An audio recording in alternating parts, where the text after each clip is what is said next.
Aku siram mantan suamiku dan istri barunya dengan semangkuk kuah bakso.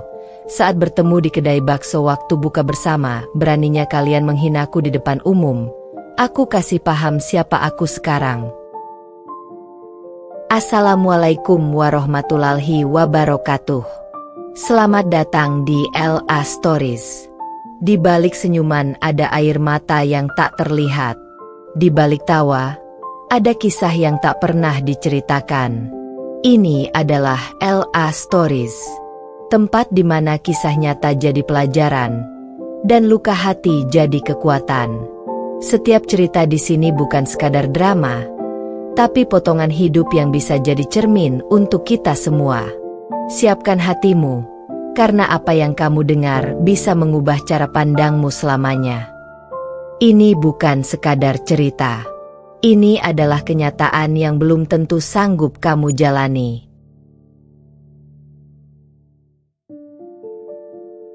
Delapan tahun menikah dengan pria yang dulu ia kira pahlawan hidupnya, ternyata hanya berakhir sebagai kisah kelam bagi Aira.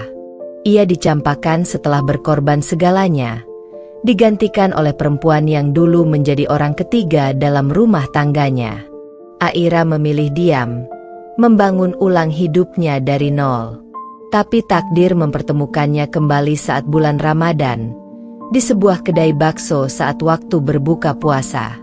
Di sana, Aira dihina habis-habisan oleh mantan suami dan istri barunya, dikatai miskin, janda sisa, dan tidak laku.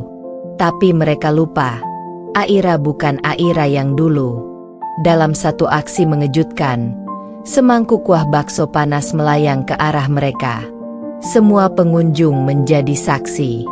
Aira berdiri dan membuktikan, harga dirinya tak bisa diinjak seenaknya. Ini bukan soal kuah bakso. Ini soal martabat. Dan Aira tak akan diam lagi. Like jika kamu ikut geram dengan penghinaan yang diterima Aira. Komen jika kamu ingin mantan suami dan istri barunya kena karma lebih parah lagi. Subscribe agar nggak ketinggalan cerita balas dendam paling panas dan emosional lainnya. Sebelum masuk ke ceritanya, jangan lupa absen dulu Bunda. Bunda semuanya dari daerah mana saja. Dan bagi yang sudah subscriber semoga rezekinya lancar. Udara senja di bulan Ramadan itu begitu syahdu.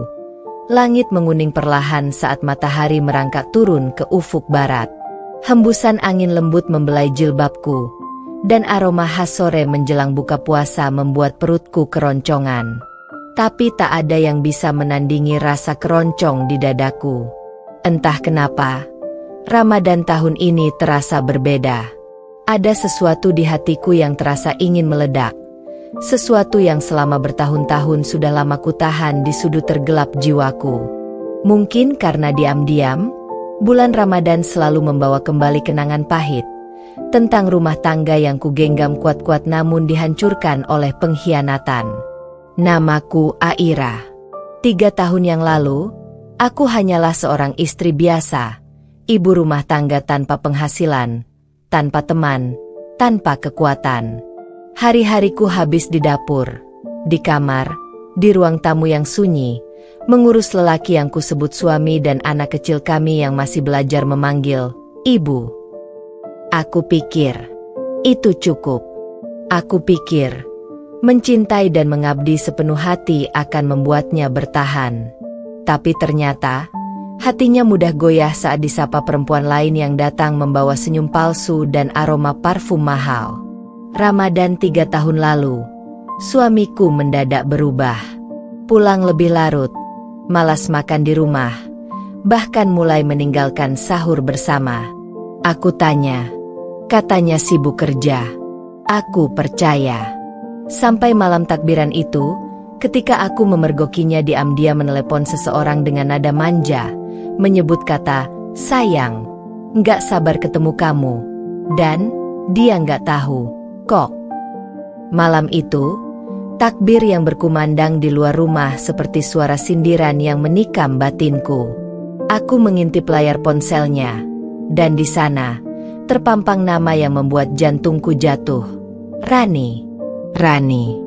Perempuan yang dulu kukira hanya teman kantor. Perempuan yang sering kutanya kabarnya saat suamiku pulang dan cerita soal kerjaan. Perempuan yang pernah kutuangkan teh saat dia mampir bersama rekan kantor lainnya. Perempuan yang ternyata menancapkan belati tepat di punggungku dengan senyuman. Dunia runtuh malam itu. Tapi aku diam.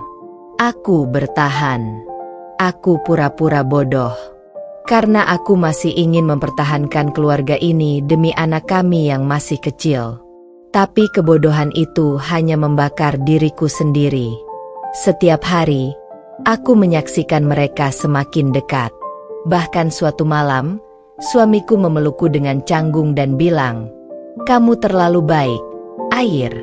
Aku butuh perempuan yang bisa menantangku, bukan cuma nurut dan pasrah." Kalimat itu seperti palu goda menghantam batok kepalaku. Beberapa bulan kemudian, dia pergi meninggalkanku. Tanpa banyak penjelasan, tanpa permintaan maaf. Aku diberi selembar surat cerai yang ditandatangani diam-diam, dibungkus amplop dan ditemani satu koper yang harus kupak. Aku diusir dari rumah mertua. Aku dibilang janda sisa, perempuan gagal, bahkan ditertawakan karena tak bisa mempertahankan suami. Aku tidak pernah lupa bagaimana Rani berdiri di depan pagar, menyeringai puas sambil menggandeng tangan mantan suamiku, seolah menang telak dalam pertandingan kotor yang bahkan aku tak pernah minta untuk ikut. Aku hancur. Tapi dari reruntuhan itu, aku mulai membangun kembali diriku sendiri. Aku tinggal di kontrakan kecil. Aku belajar dari nol, kerja serabutan, bahkan pernah jualan gorengan di pinggir jalan. Tapi aku tidak berhenti. Aku belajar digital marketing, ikut kursus, jualan online, dan pelan-pelan bangkit. Satu persatu peluang datang, hingga akhirnya aku memiliki bisnis bakso rumahan yang meledak karena viral di media sosial. Kini, aku punya 5 cabang dan 1 outlet pusat yang selalu ramai saat bulan puasa. Tapi aku tak pernah bicara pada siapapun tentang masa laluku. Aku simpan luka itu rapi di dada. Sampai sore ini. Sore ketika aku membuka grup WhatsApp alumni kampus. Di sana, ada ajakan buka puasa bersama. Tanpa banyak pikir, aku setuju. Kupikir tak ada salahnya bernostalgia sejenak. Aku bahkan lupa, di grup itu juga ada dia, mantan suamiku, dan Rani, yang kini sudah sah menyandang status istri barunya. Aku datang ke lokasi yang ditentukan, sebuah kedai bakso ternama di sudut kota, tempat favorit dulu saat kami masih pacaran. Tempat yang memiliki banyak kenangan, sekaligus kini menjadi tempat uji nyali bagiku. Saat aku tiba, belum banyak yang datang. Aku duduk manis, menanti azan maghrib sambil menatap ponsel.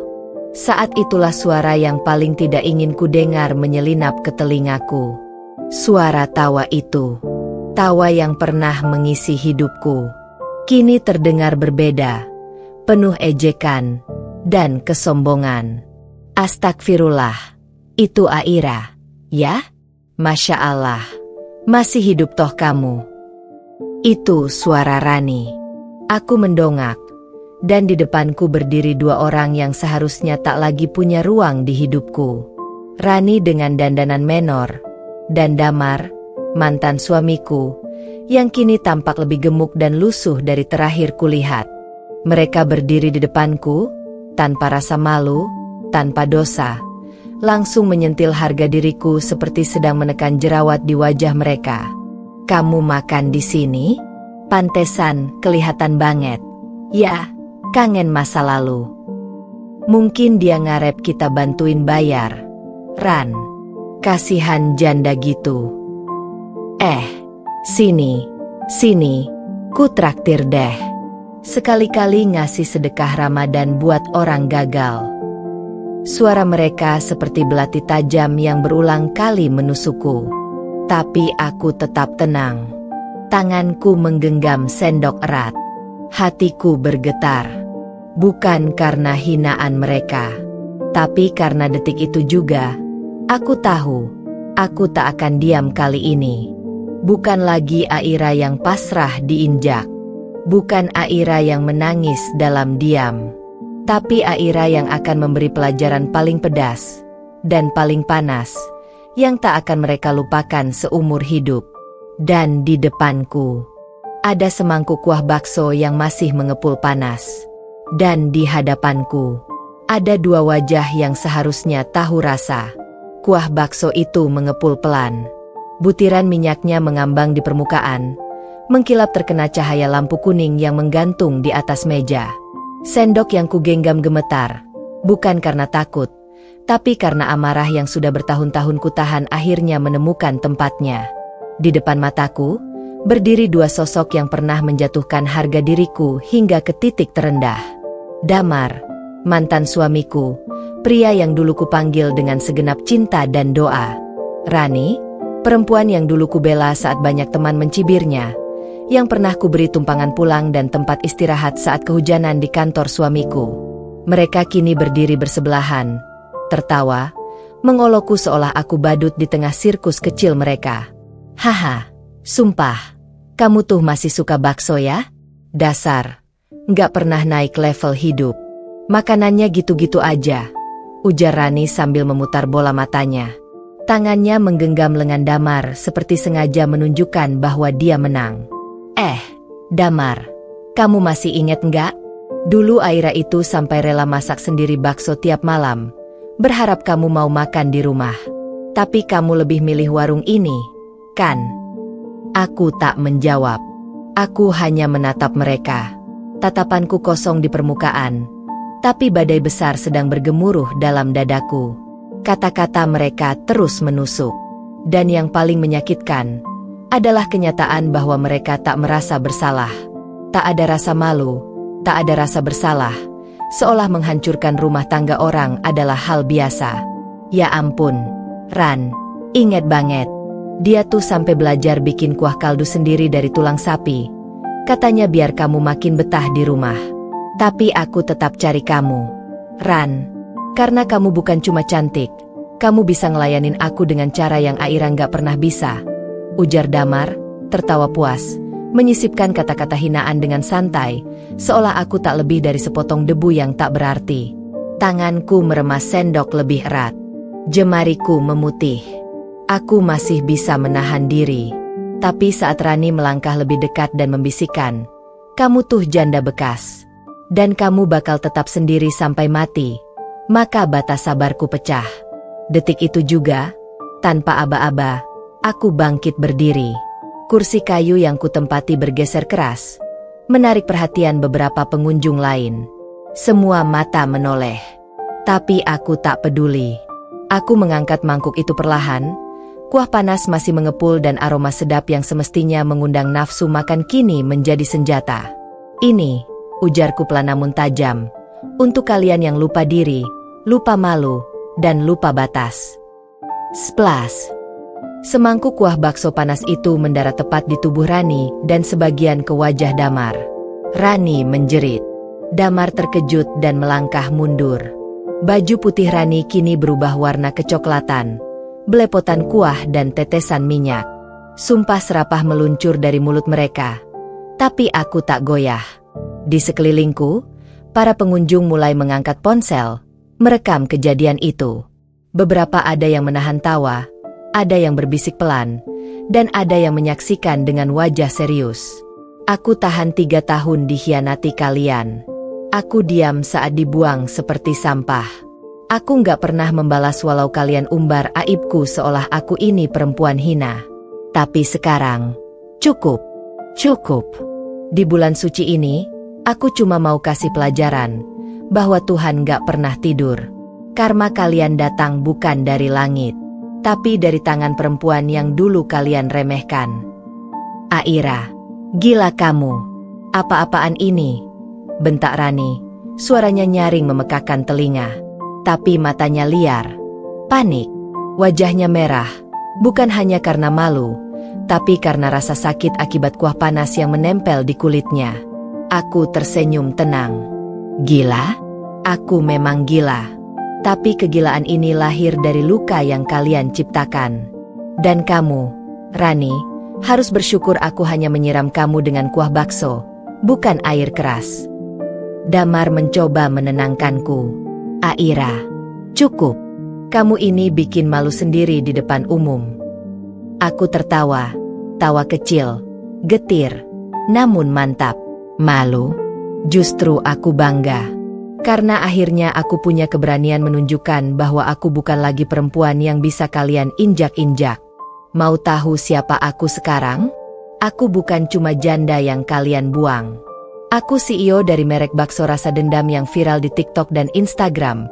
Punya cabang 5 tempat. Dan baru kemarin kerja sama-sama selebgram 1 juta follower. Dan tahu apa? Cabang yang kamu injak ini, kedai bakso ini, punya aku. Mulut Damar dan Rani ternganga. Beberapa pengunjung langsung heboh. Seorang remaja bahkan berkata, "Ya Allah, itu Mbak Aira yang di TikTok? Yang viral bikin bakso kuah tulang spesial." Seorang ibu-ibu mendekat dan menepuk bahuku. "Saya tiap buka puasa pesan dari kedai Mbak. Nggak nyangka ini semua kedainya Mbak sendiri." Aku tersenyum pada ibu itu, kemudian menatap pasangan hina di depanku. Selamat menikmati bulan Ramadan. Dan selamat menikmati rasa malu kalian sendiri. Karena mulai hari ini, kalian bukan siapa-siapa. Sementara aku, berdiri lebih tinggi dari kalian berdua, dengan martabat yang tak kalian bisa beli. Aku membalikkan badan, melangkah pergi, membiarkan mereka menggigil dalam malu dan panasnya kuah bakso yang kini menjadi saksi. Saat azan maghrib berkumandang, aku tersenyum dalam takjil yang kupesan di mobilku. Kali ini, bukan karena lapar, tapi karena akhirnya aku kenyang oleh keadilan. Aku pulang ke rumah malam itu bukan dengan rasa lapar, tapi dengan dada yang bergemuruh. Bukan karena kemarahan, tapi karena kelegaan. Setelah bertahun-tahun menjadi perempuan yang diam, aku akhirnya menjadi perempuan yang berbicara. Setelah bertahun-tahun mengalah, aku akhirnya berdiri. Tapi tetap saja, meski aku menang hari itu, ada ruang dalam hatiku yang tetap terasa dingin. Ruang itu tidak bisa dihangatkan oleh kesuksesan, bukan oleh pujian, bukan oleh viralnya namaku di media sosial. Itu adalah ruang yang dulu dipenuhi cinta, yang kini menjadi kuburan kenangan. Aku membuka pintu apartemenku perlahan. Interiornya modern, bersih, rapi, dan berkelas. Semua ini adalah hasil kerja kerasku sendiri, tanpa bantuan siapapun. Di sudut ruang makan, masih ada meja kayu kecil berukuran 4 kursi. Meja itu tak pernah penuh. Sejak dulu. Sejak hari pertama aku memulai hidup sendiri. Aku berjalan pelan menuju meja itu, menatap piring dan gelas yang tak pernah terisi 2 kali sehari oleh orang lain selain aku. Di meja itu dulu aku membayangkan akan duduk bersama anakku dan suamiku. Di meja itulah dulu aku menyuapi Damar dengan tangan gemetar, takut makanannya kurang enak. Di meja seperti itu dulu aku duduk bersamanya, berharap dia akan melihatku lebih dari sekadar pelayan rumah. Tapi harapanku pupus seperti kuah yang menguap dan hilang di udara. Pernah suatu malam, aku memasak bakso buatan sendiri. Aku rebus tulang kaki sapi selama 4 jam. Aku remas bawang putih sampai tanganku perih. Aku ulek cabai sendiri. Aku beli mie telur dari pasar tradisional. Aku tata semuanya di meja. Kutunggu dia pulang. Tapi saat dia datang, dia hanya melirik dan berkata, "Aduh, Air, bisa nggak sih kamu jangan masak ini terus? Aku bosan. Di kantor tadi ada yang bawa nasi kebuli. Enak banget. Kamu nggak bisa coba bikin kayak gitu?" Aku tertawa hambar saat itu, menahan air mata. Kuah kaldu itu kemudian kutuang ke dalam mangkuk kecil, dan aku makan sendiri. Saat itu aku merasa gagal. Tapi hari ini, mangkuk kuah itu berubah jadi senjata. Dan sekarang, setiap kali aku melihat meja makan, bukan kenangan tentang Damar yang datang, tapi rasa bangga bahwa aku tidak hancur karenanya. Namun tetap saja, rasa sepi datang tak diundang. Aku duduk di salah satu kursi, dan tatapanku jatuh pada kursi kosong di seberangku. Di bayanganku, Damar duduk di sana, tersenyum palsu seperti biasa, memainkan ponselnya sambil sesekali menyahut. Iya, makasih, air. Seolah kata itu sudah jadi template yang tak punya arti. Aku mendesah panjang. Bukan karena rindu, tapi karena luka itu masih tertanam di tubuhku. Luka yang tidak akan hilang, tapi tidak akan lagi melemahkanku. Tiba-tiba, suara notifikasi dari ponselku berbunyi. Grup alumni mendadak riuh. Rekaman video saat aku menyiram Damar dan Rani sudah menyebar. Komentar-komentar bermunculan. Mbak Aira keren banget. Gokil parah. Baru kali ini ada yang siram kuah bakso. Bukan air panas. Tapi efeknya panasnya double. Gue fans berat Mbak Aira. Salut sama perjuangan hidupnya. Aku membacanya satu persatu. Dan senyuman kecil menyelinap di wajahku. Ternyata kebenaran tidak harus disampaikan dengan kata-kata panjang. Terkadang, semangkuk kuah bakso lebih lantang dari semua teriakan. Tapi di balik sorak-sorai itu, aku tahu perjalanan ini belum selesai. Karena yang terluka bukan hanya harga diriku, tapi juga anakku. Putra kecilku yang dulu menangis setiap malam karena ayahnya tak pernah datang lagi. Anak yang dulu kupeluk erat sambil berkata, "Ayah kerja, nak, nanti pulang." Padahal aku tahu, ayahnya tak akan pernah pulang. Aku berdiri dari kursi makan, melangkah ke kamar, dan membuka laci kecil berisi foto-foto lama. Di sana, ada satu foto, aku, Damar, dan anak kami yang masih balita. Foto itu kuambil sendiri dengan tripod, saat ulang tahun anak kami yang ketiga. Hari itu aku memasak nasi kuning, membuatkan kue coklat, dan menyiapkan balon warna-warni. Tapi Damar datang hanya setengah jam. Dia bilang ada kerjaan penting. Belakangan aku tahu, dia sedang makan malam dengan Rani di Hotel Bintang 4. Aku menatap foto itu lama. Aku tak menangis. Air mataku sudah habis untuk orang yang tak layak. Tapi aku menghela napas panjang. Karena kenangan, sesakit apapun, tetaplah bagian dari perjalanan. Dan meja makan itu, walau kosong, menjadi saksi bahwa aku pernah mencoba. Bahwa aku pernah mencintai dengan segenap jiwa. Dan bahwa aku pernah dikhianati. Tapi aku memilih bangkit. Aku berdiri, merapikan meja makan itu, mengganti taplaknya, dan menyalakan lilin kecil beraroma kayu manis di tengahnya. Biarlah ia tetap kosong malam ini.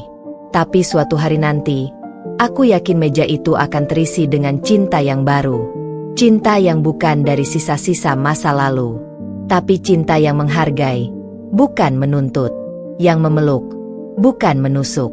Yang datang bukan untuk menghakimi, tapi untuk menemani. Dan sampai hari itu tiba, aku akan tetap berjalan. Dengan sepenuh hati.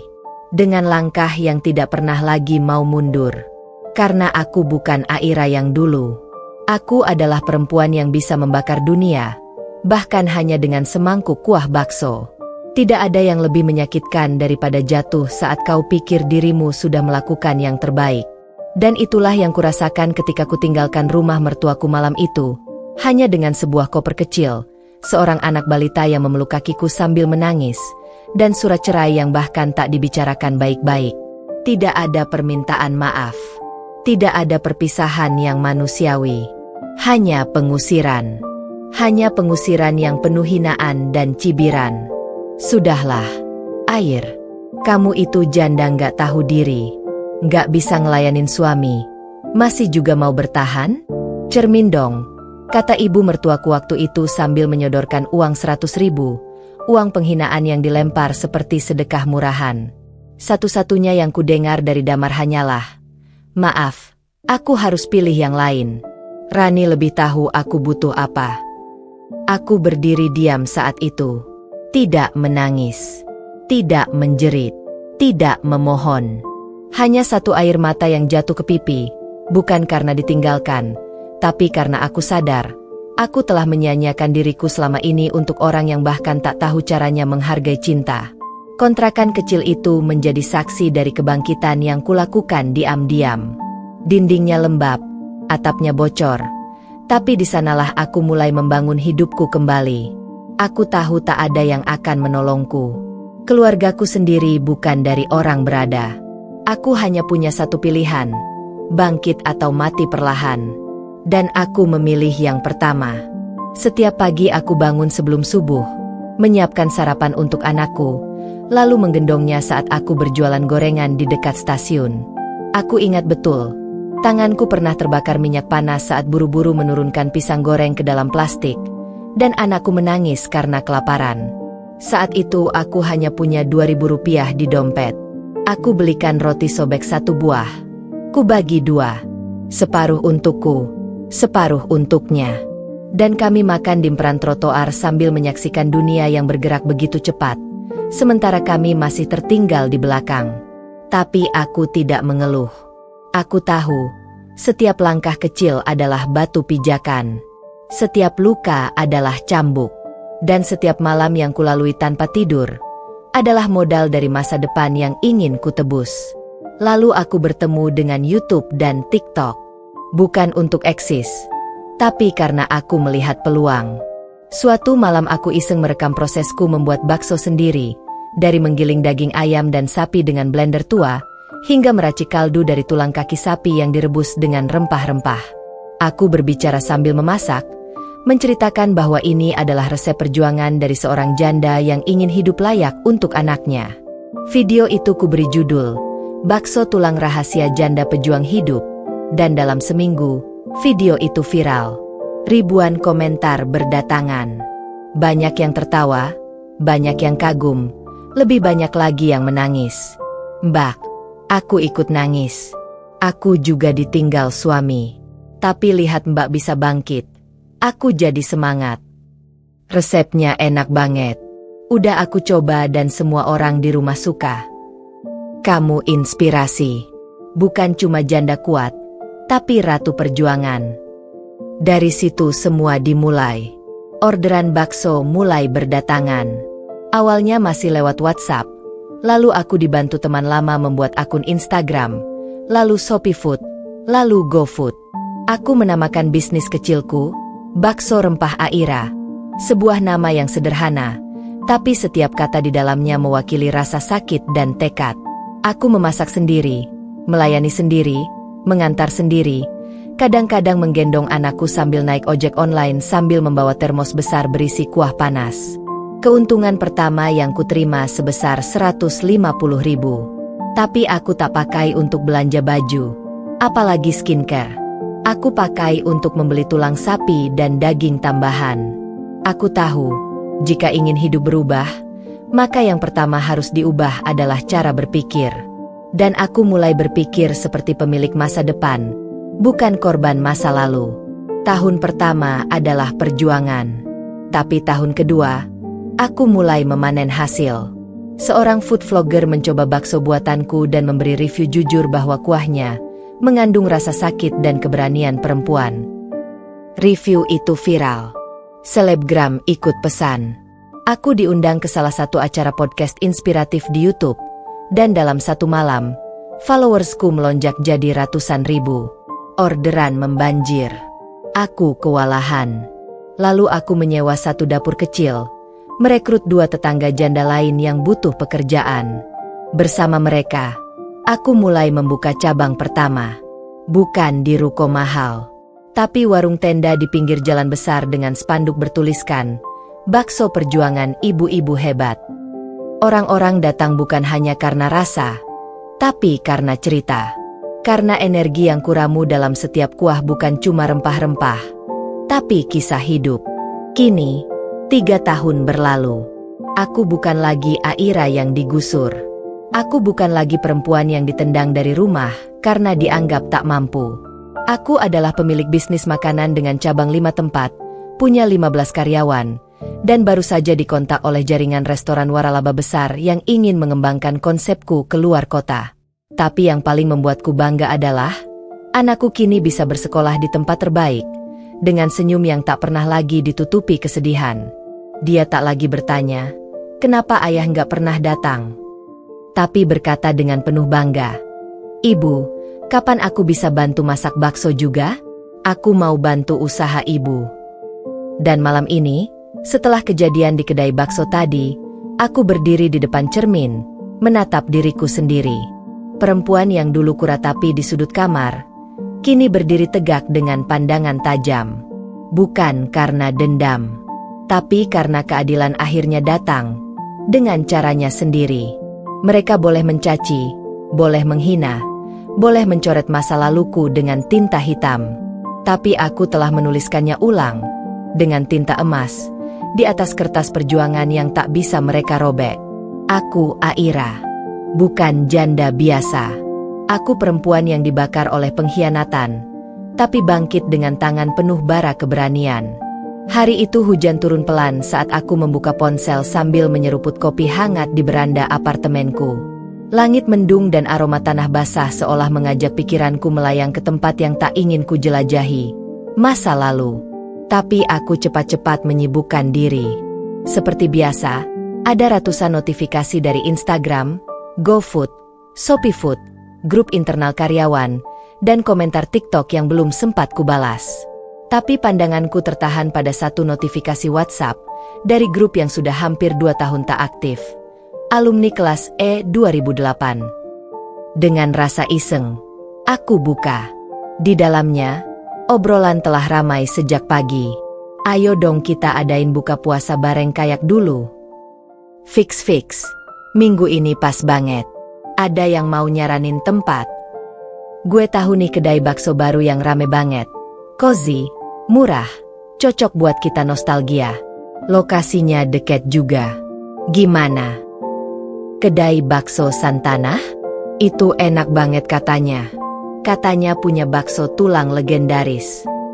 Bener tuh. Ayo di sana aja. Siap. Kita fix in ya. Minggu jam 5 sore. Aku membaca nama tempat itu pelan-pelan.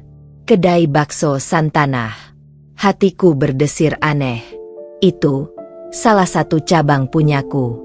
Nama yang kuambil dari gabungan nama anakku, Sana, dan doaku untuk kehidupan yang tenang, tanah yang damai. Senyumku merekah. Lucu sekali hidup ini.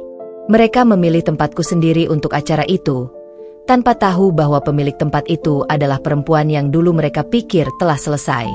Aku bahkan belum pernah menunjukkan ke grup alumni siapa diriku sekarang. Sejak perceraianku dengan Damar, aku menghilang dari lingkaran itu. Aku tak ingin terlihat rapuh. Aku butuh waktu menyusun puing-puing sebelum menunjukkan istanaku. Dan kini, Tuhan memberiku panggung. Saat sedang memikirkan itu, notifikasi kembali muncul. Nama yang membuat mataku menegang. Damar, SCP. Aku dan istri pasti datang. Udah lama nggak ketemu kalian semua. Kangen nostalgia. Hatiku seperti dipukul palu besi. Bukan karena aku masih mencintainya. Tidak.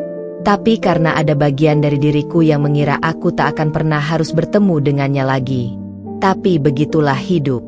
Kadang, saat kau mulai nyaman berjalan ke depan, masa lalumu datang dari belakang, memaksa untuk dilihat kembali, dipertemukan kembali, sebagai ujian, atau sebagai penghabisan. Aku memandangi layar ponsel lama-lama. Namanya kini terasa hambar. Dama, lelaki yang dulu kujaga, kukasihi, kudoakan setiap malam. Lelaki yang tanpa ragu menyerahkan cintanya pada perempuan lain, lalu meninggalkanku dengan selembar surat dan segepok luka. Dan kini, dia akan datang, membawa istrinya, Rani. Aku terdiam. Kuingat lagi siapa Rani itu. Bukan sekadar wanita perusak rumah tangga, tapi teman sekelasku juga. Perempuan yang dulunya banyak diam, lalu tiba-tiba muncul dalam hidupku lewat Damar, dan perlahan mencuri semua yang kupunya. Wajahnya lembut, kata-katanya manis, tapi di balik itu, ada racun yang menjalar ke dasar hubungan kami, menggerogoti sedikit demi sedikit kepercayaanku, hingga hancur tanpa sisa. Tanganku gemetar. Tapi bukan karena takut. Lebih seperti peringatan tubuh, bahwa pertarungan yang kutunggu selama ini, akan segera terjadi. Aku beranjak dari kursi, berdiri menghadap cermin. Kulihat pantulan diriku sendiri. Aira yang dulu tak berani bersuara, kini berdiri dengan kepala tegak. Aira yang dulu memakai daster robek karena tak punya uang beli baju baru, kini mengenakan blus satin dan celana panjang linen yang anggun. Aira yang dulu hanya bisa memasak di dapur sempit kontrakan, kini memiliki 5 cabang usaha dengan omzet puluhan juta sebulan. Dan aku bertanya pada diriku sendiri, siapa yang akan tunduk dalam pertemuan ini? Bukan aku. Hari demi hari kulalui sambil mempersiapkan mental.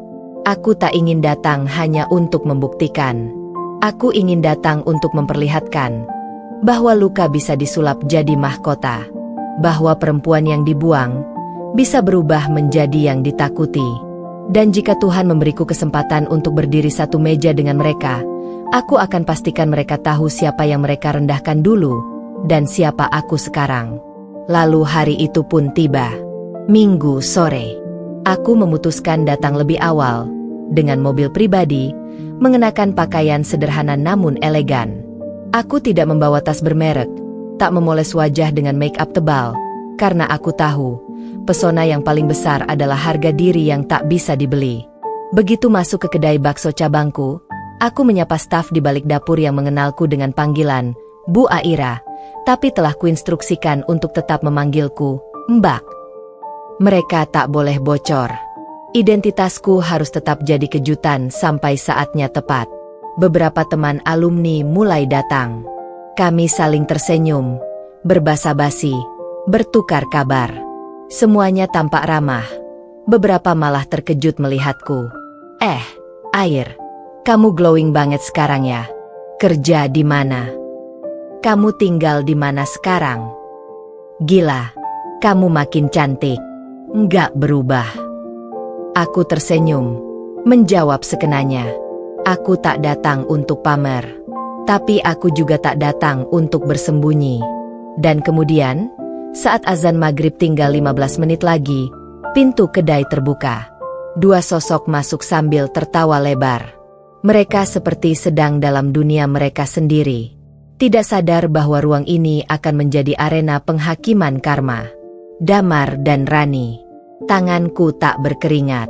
Hatiku tak berdetak kencang. Tapi senyumku muncul perlahan. Seperti matahari yang tahu waktunya bersinar kembali setelah badai panjang. Aku menatap mereka dari ujung meja. Dan saat mata mereka akhirnya bertemu dengan mataku, kulihat ketegangan di wajah mereka. Damar diam. Rani menoleh cepat. Mereka tidak mengira aku akan datang. Dan mereka sama sekali tak tahu bahwa tempat yang mereka injak ini adalah tempatku. Bahwa ruang yang mereka pikir milik umum ini adalah panggung yang kupasang sendiri untuk pertunjukan keadilan yang sudah lama kutunggu.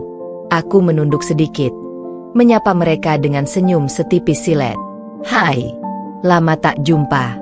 Rani, Damar. Dan dari situ, semuanya akan berubah. Aku duduk di kursi pojok, kursi yang sengaja kupilih karena menghadap langsung ke pintu masuk.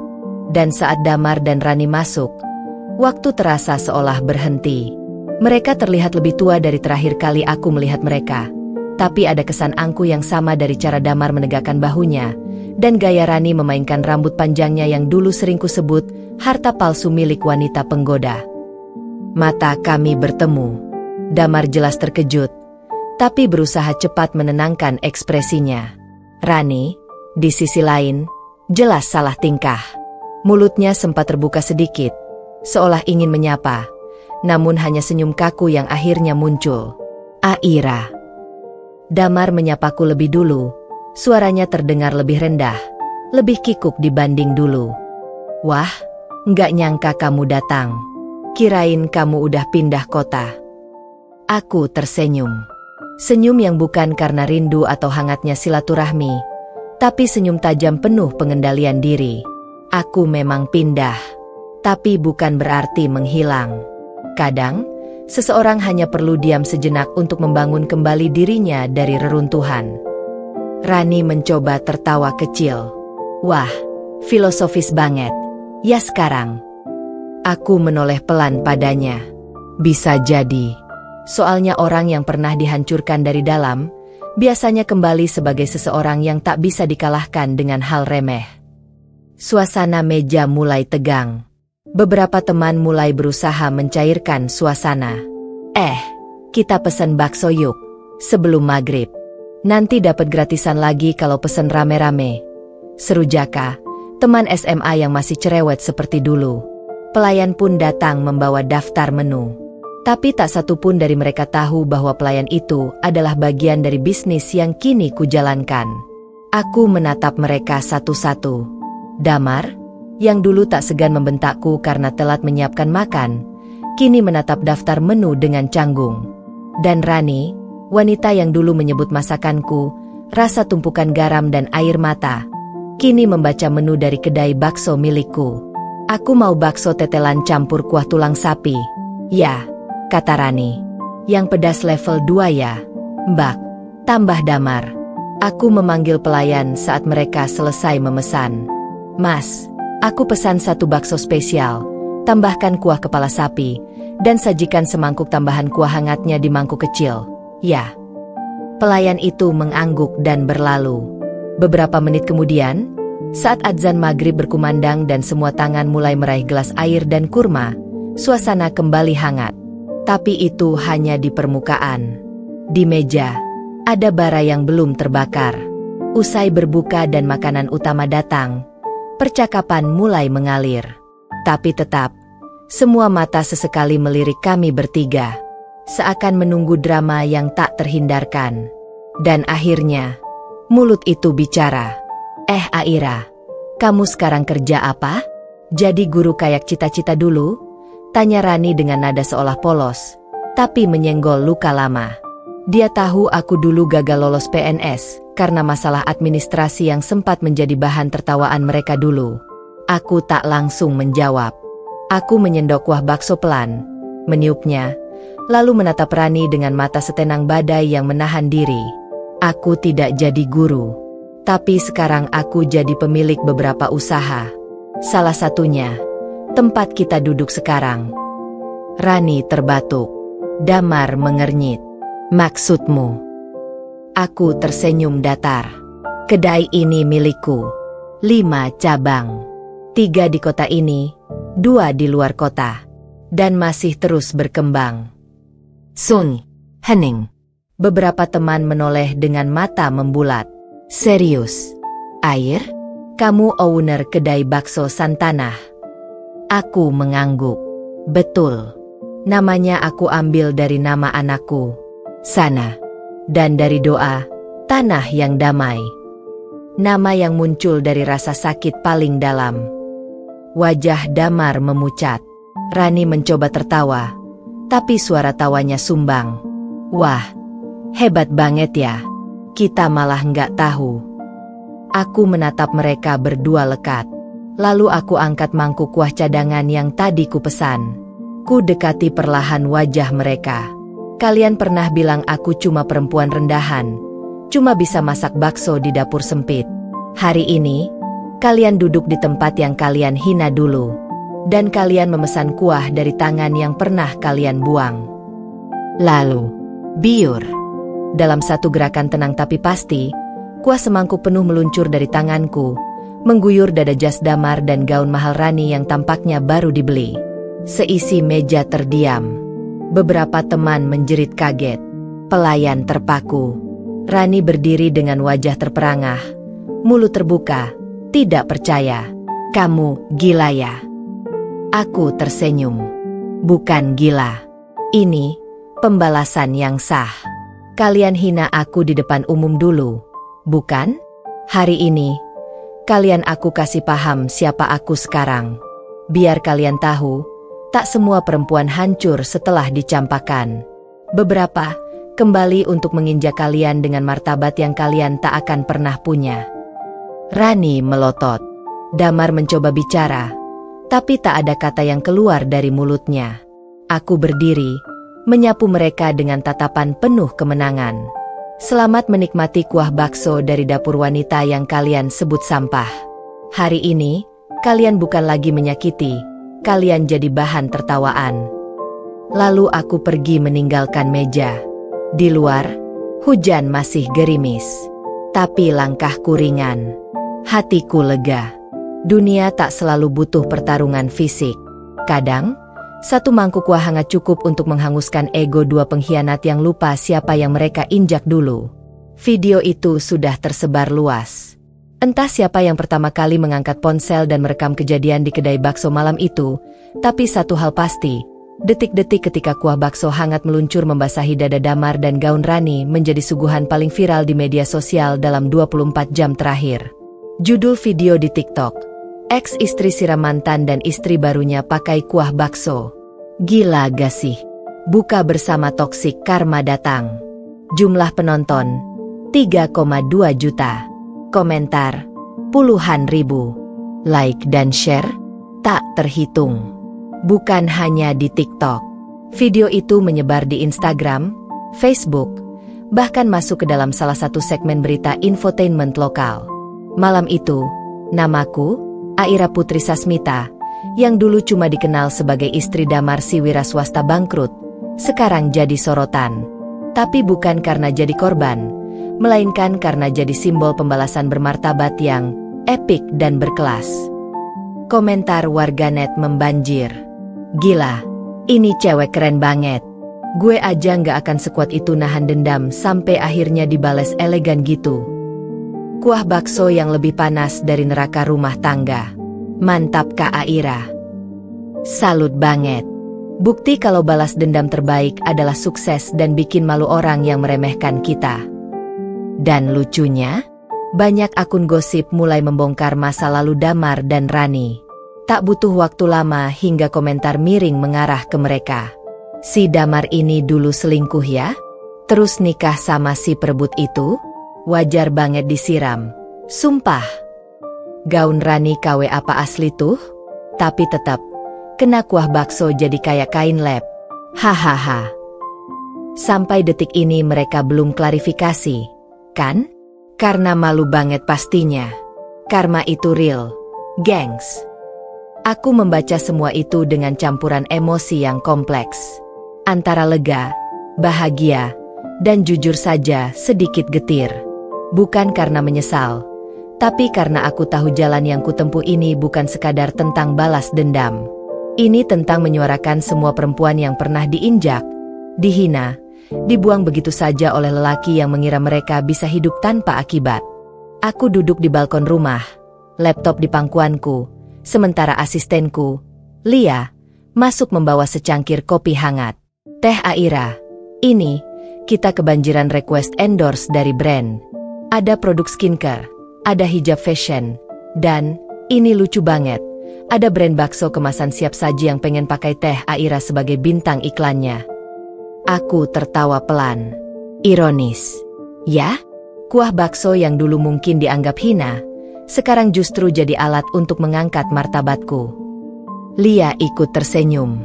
Teh tahu nggak? Banyak akun motivasi dan feminis sekarang angkat nama Teh Aira sebagai contoh kekuatan perempuan bangkit dari trauma. Aku terdiam sejenak, menatap langit malam yang mulai dipenuhi bintang. Hati ini tak lagi remuk. Yang tersisa adalah keteguhan. Aku sudah melewati badai. Luka yang dulu ditorehkan Damar dan Rani sudah menjadi pelajaran hidup paling mahal. Dan kini, dunia melihat aku bukan lagi sebagai istri yang dibuang, tapi sebagai perempuan yang bangkit dan membalas dengan elegan. Ponselku berdering. Notifikasi masuk dari email. Judulnya, Undangan Podcast, Perempuan Tangguh Indonesia, ingin mengundang Aira Putri Sasmita sebagai narasumber utama. Aku menutup laptop. Kembali tersenyum. Baiklah dunia, aku siap bercerita. Sementara di sisi lain kota, di rumah megah milik Damar yang dibangun dari utang dan ego, suasana berkabut. Wajahnya muram, sambil melihat layar ponsel dengan tangan bergetar. Rani menangis di pojok sofa, menyumpahi hari itu, menyalahkan Damar, menyalahkan semua, kecuali diri mereka sendiri. Karena kenyataannya, ketika kamu menjatuhkan seseorang yang salah, kamu bukan hanya membunuh harapan, tapi membangunkan kekuatan yang tak terduga. Dan itulah aku. Pernah menghina orang di depan umum? Jangan kaget kalau nanti dunia membalasmu di tempat yang sama. Tapi kali ini bukan aku yang membalas, tapi netizen. Aira Putri Sasmita. Suara dentingan notifikasi terus menggema seperti alarm perang di ponsel Damar dan Rani. Setiap kali mereka membuka layar, dunia maya seperti menampar wajah mereka dengan kejam. Tak ada ampun, tak ada sensor. Semua menguliti mereka hidup-hidup. Tuh kan, gue bilang juga apa? Laki-laki brengsek gini harus dipermalukan biar kapok. Istrinya sok banget sih. Mentang-mentang jadi istri baru. Sekarang kena kuah karma. Respect buat Mbak Aira. Elegan dan keren. Gak perlu bentak-bentak. Cukup semangkuk kuah bakso aja. Beres urusan. Rani terduduk di lantai ruang keluarga. Rambut berantakan. Wajah bengkak akibat menangis semalaman. Damar mondar-mandir seperti orang hilang akal, sambil terus menutup dan membuka akun Instagram mereka yang sudah dibanjiri komentar kebencian. Ribuan orang mengutuk, mengejek, dan menyindir mereka dari berbagai penjuru internet. Sementara itu, akun bisnis butik online milik Rani mengalami kejatuhan dramatis. Dalam waktu kurang dari 48 jam, followers turun drastis. Rating bintang 1 membanjiri kolom ulasan di e-commerce, dan pesanan dibatalkan massal. Jangan beli di sini. Ini butik istri pelakor yang suka hina orang di depan umum. Cuma bisa sombong pas buka bersama. Sekarang dibuka juga sama netizen. Mana aibnya tumpah semua. Rani gemetar, memegangi ponselnya. Ini gak adil, ini gak adil. Dam, mereka semua jahat. Aku bisa gugat mereka, jeritnya histeris. Gugat siapa? Satu Indonesia? Yang kamu hina itu bukan perempuan biasa. Ran, dia sekarang punya nama, punya koneksi, punya panggung. Damar membentak dengan suara berat, meskipun nada suaranya lebih terdengar seperti pria yang tengah putus asa. Dia sekarang bukan Aira yang dulu lagi. Sementara itu, di sisi lain, Aira duduk dengan tenang di dalam ruang kerja kantor manajemennya. Beberapa tim sosial medianya sibuk mengatur jadwal undangan podcast, live TV, bahkan permintaan menjadi pembicara di forum wanita mandiri tingkat nasional. Teh Aira, ujar Lia, asistennya, banyak media luar juga mulai meliput. Mereka mengangkat kisah Teh Aira sebagai lambang perempuan bangkit dari penghinaan dan pengkhianatan. Bahkan hashtag Respect Aira sudah trending 3 hari berturut-turut. Aira mengangguk. Tapi aku gak mau kita kampanye untuk membenci balik. Lia, biarkan publik yang menilai. Aku hanya ingin jadi suara bagi mereka yang dulu seperti aku. Namun, tak bisa dipungkiri bahwa serangan publik terhadap Damar dan Rani sudah seperti badai kategori 5. Ada petisi online dengan ribuan tanda tangan meminta agar Rani diminta maaf secara terbuka di media karena menghina perempuan lain di tempat umum. Sebuah akun gosip besar bahkan menyandingkan wajah Rani yang berlinang air mata dalam tangkapan layar live-nya, yang akhirnya dia hapus, dengan momen saat dia menghina Aira di kedai bakso. Split screen meme viral. Kiri, Rani menunjuk Aira dengan gaya congkak. Kanan, Rani menangis pakai masker lumpur di rumah, dengan caption, "Lihat kan? Dunia berputar. Sayang." Tengah malam, Damar memberanikan diri menelepon Aira. Setelah 2 hari penuh siksaan digital, dia akhirnya angkat telepon dengan suara yang tercekik. "Aira, bisa kita bicara baik-baik?" Aira menghela napas dalam, lalu menjawab datar. "Sekarang kamu ingin bicara baik-baik, setelah istrimu mempermalukanku di depan umum? Setelah kamu berdiri di sampingnya, membiarkan lidahnya menorehkan racun ke wajahku. Aku gak nyangka akan jadi sebesar ini," jawabnya lirih. "Begini, Damar," Aira berkata dengan nada tegas namun dingin, "aku sudah terlalu lama menyimpan rasa sakit karena kalian. Tapi malam itu, aku hanya ingin makan bakso sambil buka puasa. Kalian yang datang, membawa arogansi, menghina, menginjak harga diriku sekali lagi. Maka jangan kaget kalau semangkuk kuah bakso yang kalian anggap kotor itu justru mengangkat derajatku ke tempat yang tak pernah kalian bayangkan." Damar terdiam. Tak ada jawaban. Hanya suara napas berat. Lalu sambungan terputus. Keesokan paginya, Rani muncul dalam sebuah video permintaan maaf yang terbata-bata, dengan wajah pucat dan nada memelas. Namun publik tak begitu saja menerima. Apalagi saat Aira menuliskan satu kalimat menohok di media sosialnya. Permintaan maaf yang lahir karena tekanan publik, bukan karena rasa bersalah, tak lebih dari topeng sementara. Tapi aku sudah selesai dengan kalian. Aku telah menang, tanpa harus menjatuhkan. Dunia yang melakukannya. Dan itulah bedanya aku dengan kalian. Ramadan belum usai. Tapi nama Aira sudah berkibar di mana-mana. Seperti bendera kemenangan yang dikibarkan di tengah medan pertempuran. Bukan hanya di ruang digital, tapi dunia nyata pun mulai bergerak. Menghampiri sosok perempuan yang dulu dihina sebagai janda, sebagai perempuan gagal, dan sebagai beban masa lalu. Tapi tidak sekarang. Tidak lagi. Pagi itu, ketika Aira baru saja menyelesaikan rapat dengan tim perancang produk baru milik perusahaannya, seorang staf dari protokol pemerintahan datang membawa sebuah map bersegel resmi. Ada undangan dari Kementerian Pemberdayaan Perempuan dan Perlindungan Anak, kata staf itu dengan senyum penuh hormat. Ibu Aira diminta hadir sebagai pembicara utama dalam forum nasional, Perempuan Bangkit dari Luka dan Dusta, yang akan diselenggarakan di Gedung Negara. Aira menatap map tersebut dengan tatapan kosong sejenak. Bukan karena terkejut, tapi karena dadanya terasa sesak oleh rasa yang bahkan tak sempat ia identifikasi.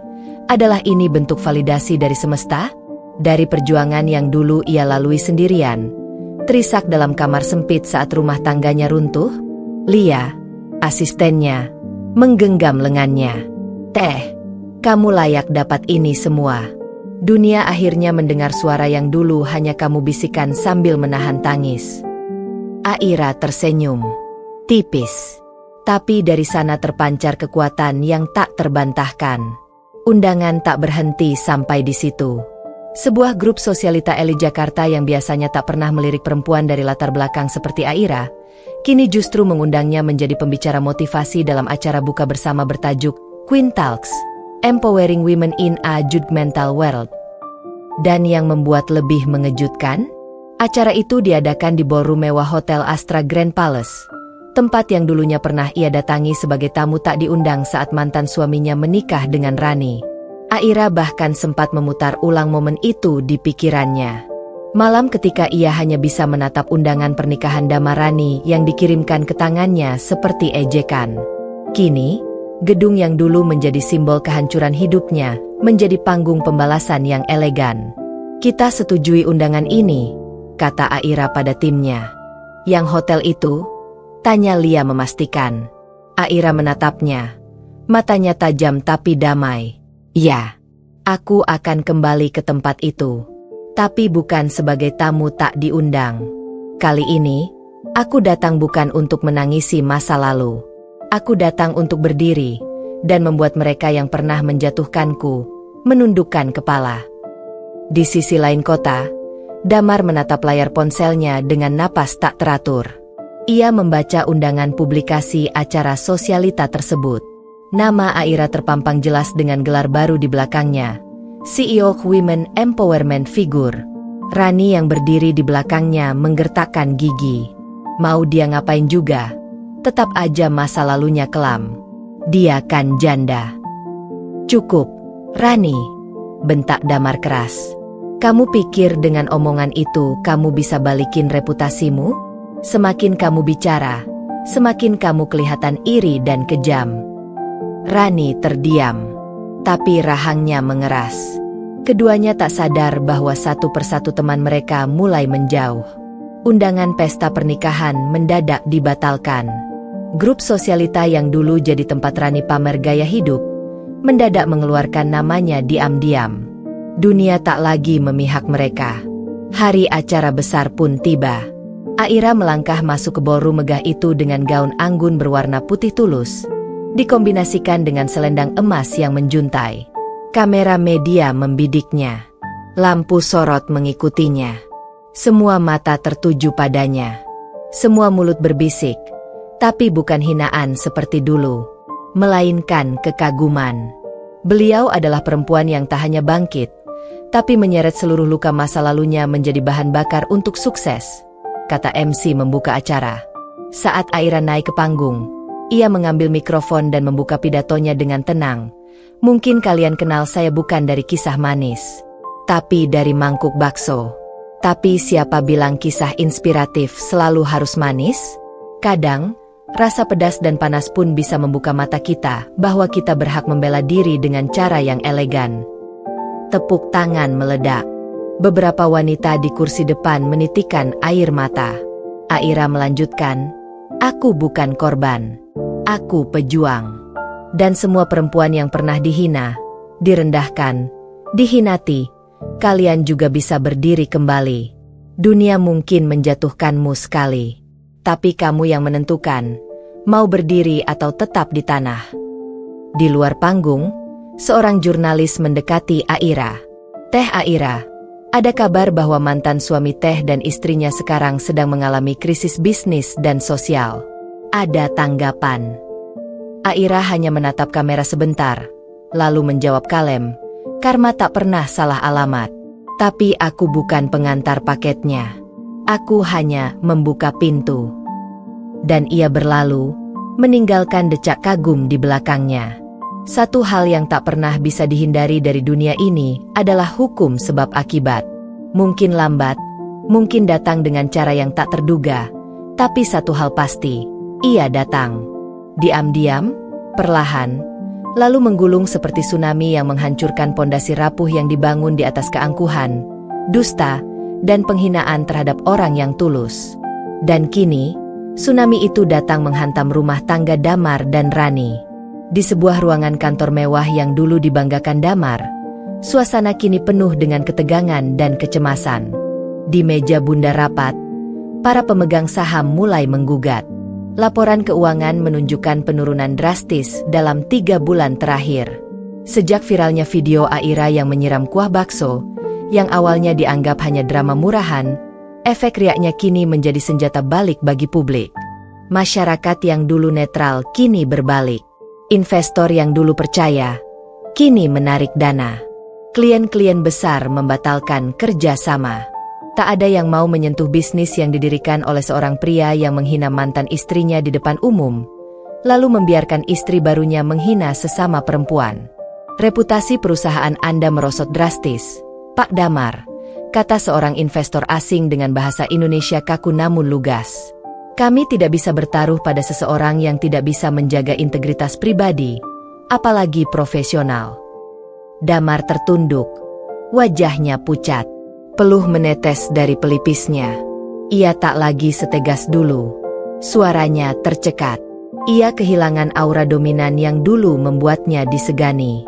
Kini ia hanya pria tua yang panik, yang mencoba menyelamatkan kapal karam miliknya sendirian. "Berikan saya waktu. Saya akan perbaiki semuanya." "Waktu Anda habis, Pak," potong sang investor, lalu berdiri meninggalkan ruang rapat tanpa menoleh lagi. Di rumah mewah mereka yang dulu menjadi tempat Rani pamer gaya hidup, suara kaca pecah kembali terdengar. Tapi kali ini bukan dari pesta, melainkan dari cermin yang dilempar Rani ke lantai setelah membaca pesan WhatsApp dari sahabat sosialitanya. "Maaf, Rani, kamu dicoret dari daftar undangan Gala Charity Evening. Aira jadi pembicara utama, dan kami tak mau acara dicemari oleh drama masa lalu. Jangan datang ya." Tangannya gemetar. Dadanya naik turun penuh emosi. Ia meremas rambutnya sendiri sambil menjerit. "Aku nggak terima. Aku ini Rani. Istri sah. Perempuan yang menang. Harusnya aku yang diundang. Bukan janda itu." Damar masuk ke kamar dengan ekspresi lebih kusut dari biasanya. "Rani, tolong. Kita nggak punya waktu untuk urus undangan gala. Perusahaan kita nyaris bangkrut. Kau paham nggak?" Rani berbalik cepat. Matanya merah. "Semuanya ini salah kamu. Kalau kamu nggak sirik sama Aira, kalau kamu nggak biarin aku hina dia waktu itu, Kalau kamu nggak senyum-senyum pas aku siramkan kata-kata kotor ke mukanya, sekarang kita nggak bakal dihina balik begini. Damar mengangkat tangannya, nyaris kehilangan kendali. Tapi ditahannya. Ia mundur, menunduk, lalu berkata lirih, Mungkin memang kita pantas dikutuk begini. Suara itu membuat Rani berhenti. Aku ninggalin Aira bukan karena dia jahat, tapi karena aku rakus. Aku kira kamu bisa kasih aku lebih. Tapi ternyata, yang kamu punya cuma mulut yang tajam dan otak yang sempit. Dan sekarang, kita tenggelam dalam lumpur yang kita gali sendiri. Rani menjerit. Ia menampar Damar. Tapi pria itu tak melawan. Ia hanya menunduk, lalu duduk di ujung ranjang, memegang kepalanya sendiri. Sementara itu, Aira duduk di meja kantornya yang hangat. Ia baru saja selesai meeting daring dengan salah satu kementerian dan 2 ngo luar negeri. Mereka ingin menjadikannya duta besar kampanye anti kekerasan terhadap perempuan. Teh, ada tamu, kata sekretarisnya sambil mengetuk pintu. Siapa? Tanya Aira pelan. Seorang laki-laki, katanya bernama Damar.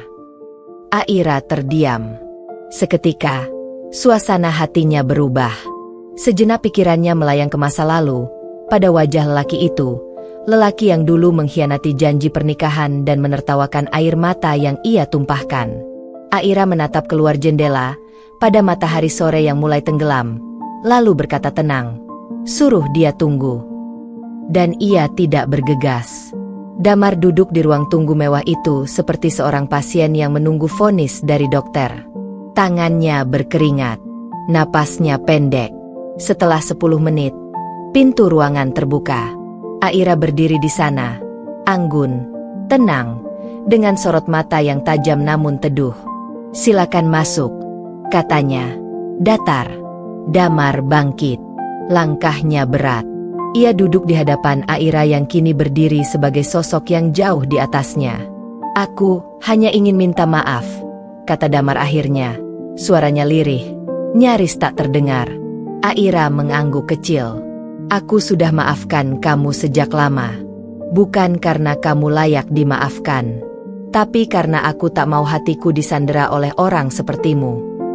Damar menunduk. Kami kehilangan semuanya.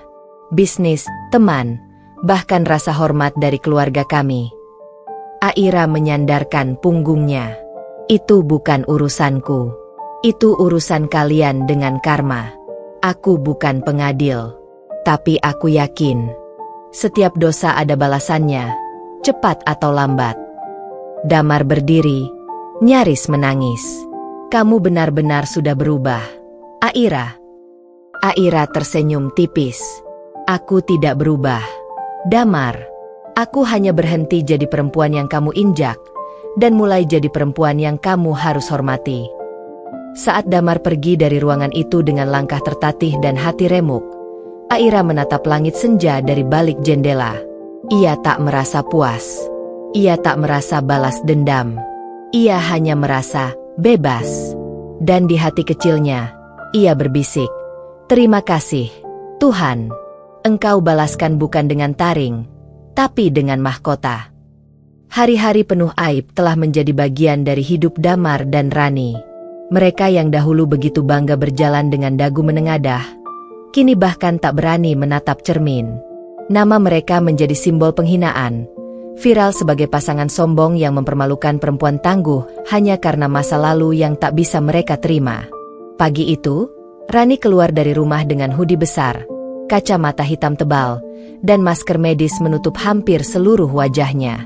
Ia bahkan menghapus semua unggahan Instagramnya, menghapus setiap jejak eksistensinya di dunia maya, karena setiap foto hanya memicu ribuan komentar pedas dari netizen. Ini dia istri baru yang cuma bisa nyinyir. Sekarang malu-malu ya, Bu. Karma itu nggak kenal kelas sosial. Udah siram Aira pakai hinaan, sekarang disiram aib publik. Gara-gara wanita ini, perempuan lain makin semangat berdiri untuk harga dirinya. Terima kasih, Rani, kamu jadi contoh buruk yang berhasil. Ia mencoba ke supermarket, tapi pandangan para pengunjung menusuk seperti pisau. Ada yang berbisik, ada yang terang-terangan memotret dari jauh. Ia hanya ingin beli sabun dan beras, tapi rasanya seperti dipajang di museum aib. Ketika sampai di kasir, seorang wanita parubaya menatap wajahnya dari balik masker lalu berkata datar, "Mbak Rani, ya?" Rani tak menjawab. Wanita itu meletakkan barangnya, lalu berkata lantang, "Kalau saya jadi suami Mbak, saya pun mungkin akan kabur ke luar negeri saking malunya. Tapi sayangnya, suami Mbak udah duluan buang istri pertama yang jauh lebih baik." Orang-orang tertawa kecil. Rani gemetar. Ia kabur, meninggalkan semua belanjaan begitu saja. Sementara itu, Damar mengalami nasib yang tak kalah getir. Saham perusahaannya anjlok. Ia menerima surat pemutusan kontrak dari 5 mitra bisnis dalam seminggu terakhir. Bahkan, pengacara pribadinya mengundurkan diri setelah isu kekerasan verbal Rani terhadap mantan staf mencuat ke media. Ia mencoba hubungi beberapa relasi, tapi pesan hanya dibaca, tak pernah dibalas. Telepon hanya berdering dan mati.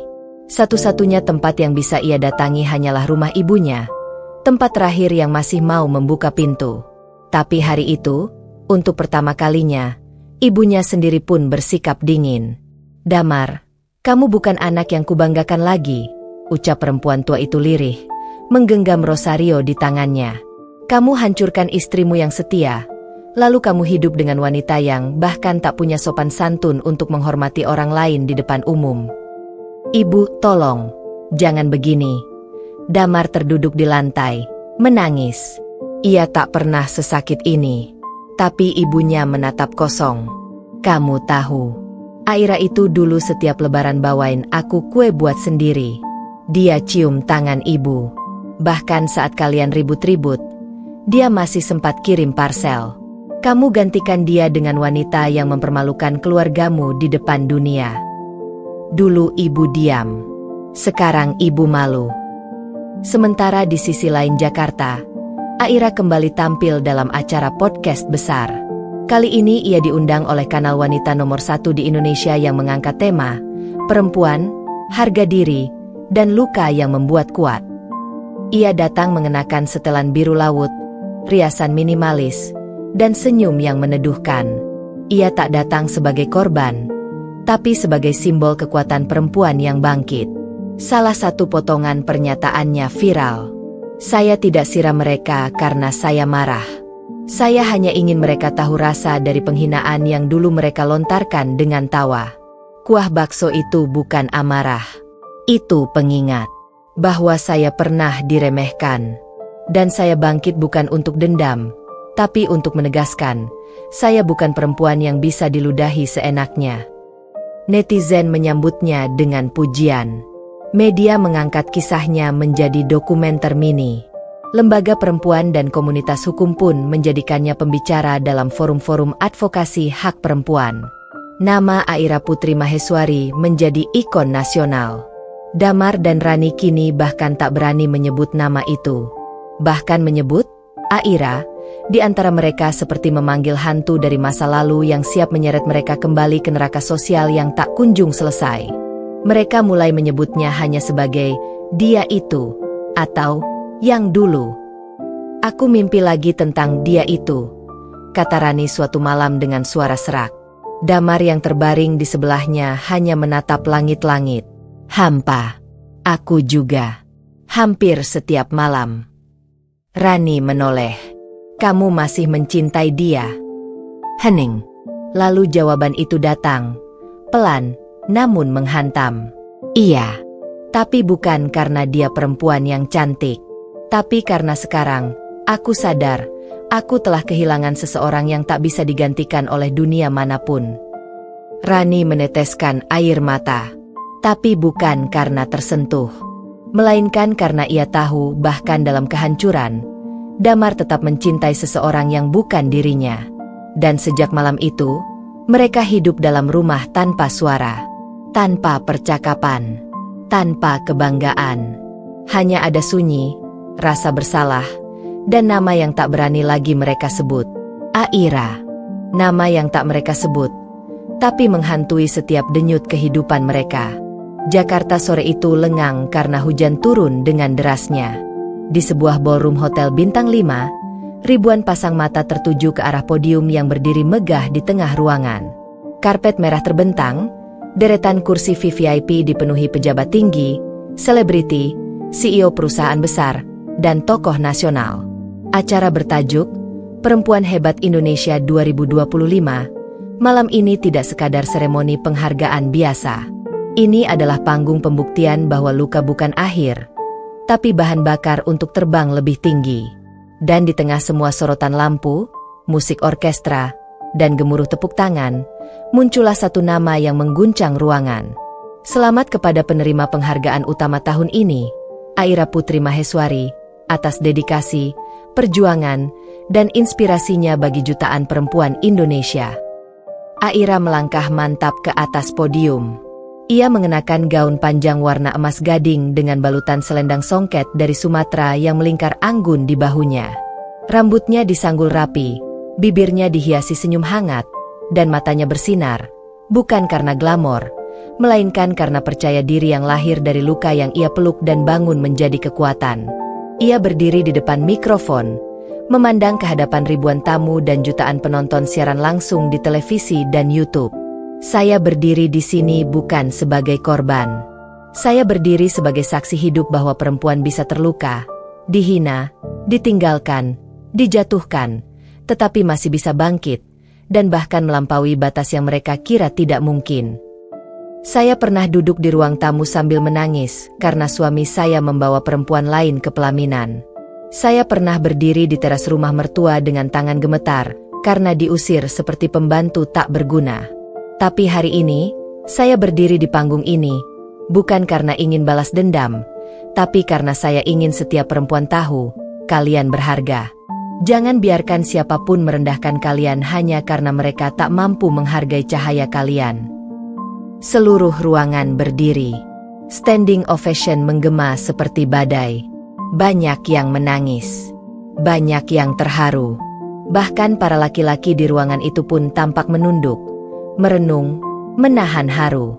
Usai acara, Aira tak langsung pulang. Ia duduk sendiri di balkon hotel, menatap hujan yang turun membasahi kota. Di tangannya, sebuah mug coklat panas.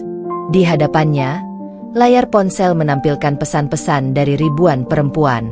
Kak Aira, saya selamat dari pernikahan abusif karena video kakak. Aku menangis. Kak, aku pernah mengalami hal yang sama.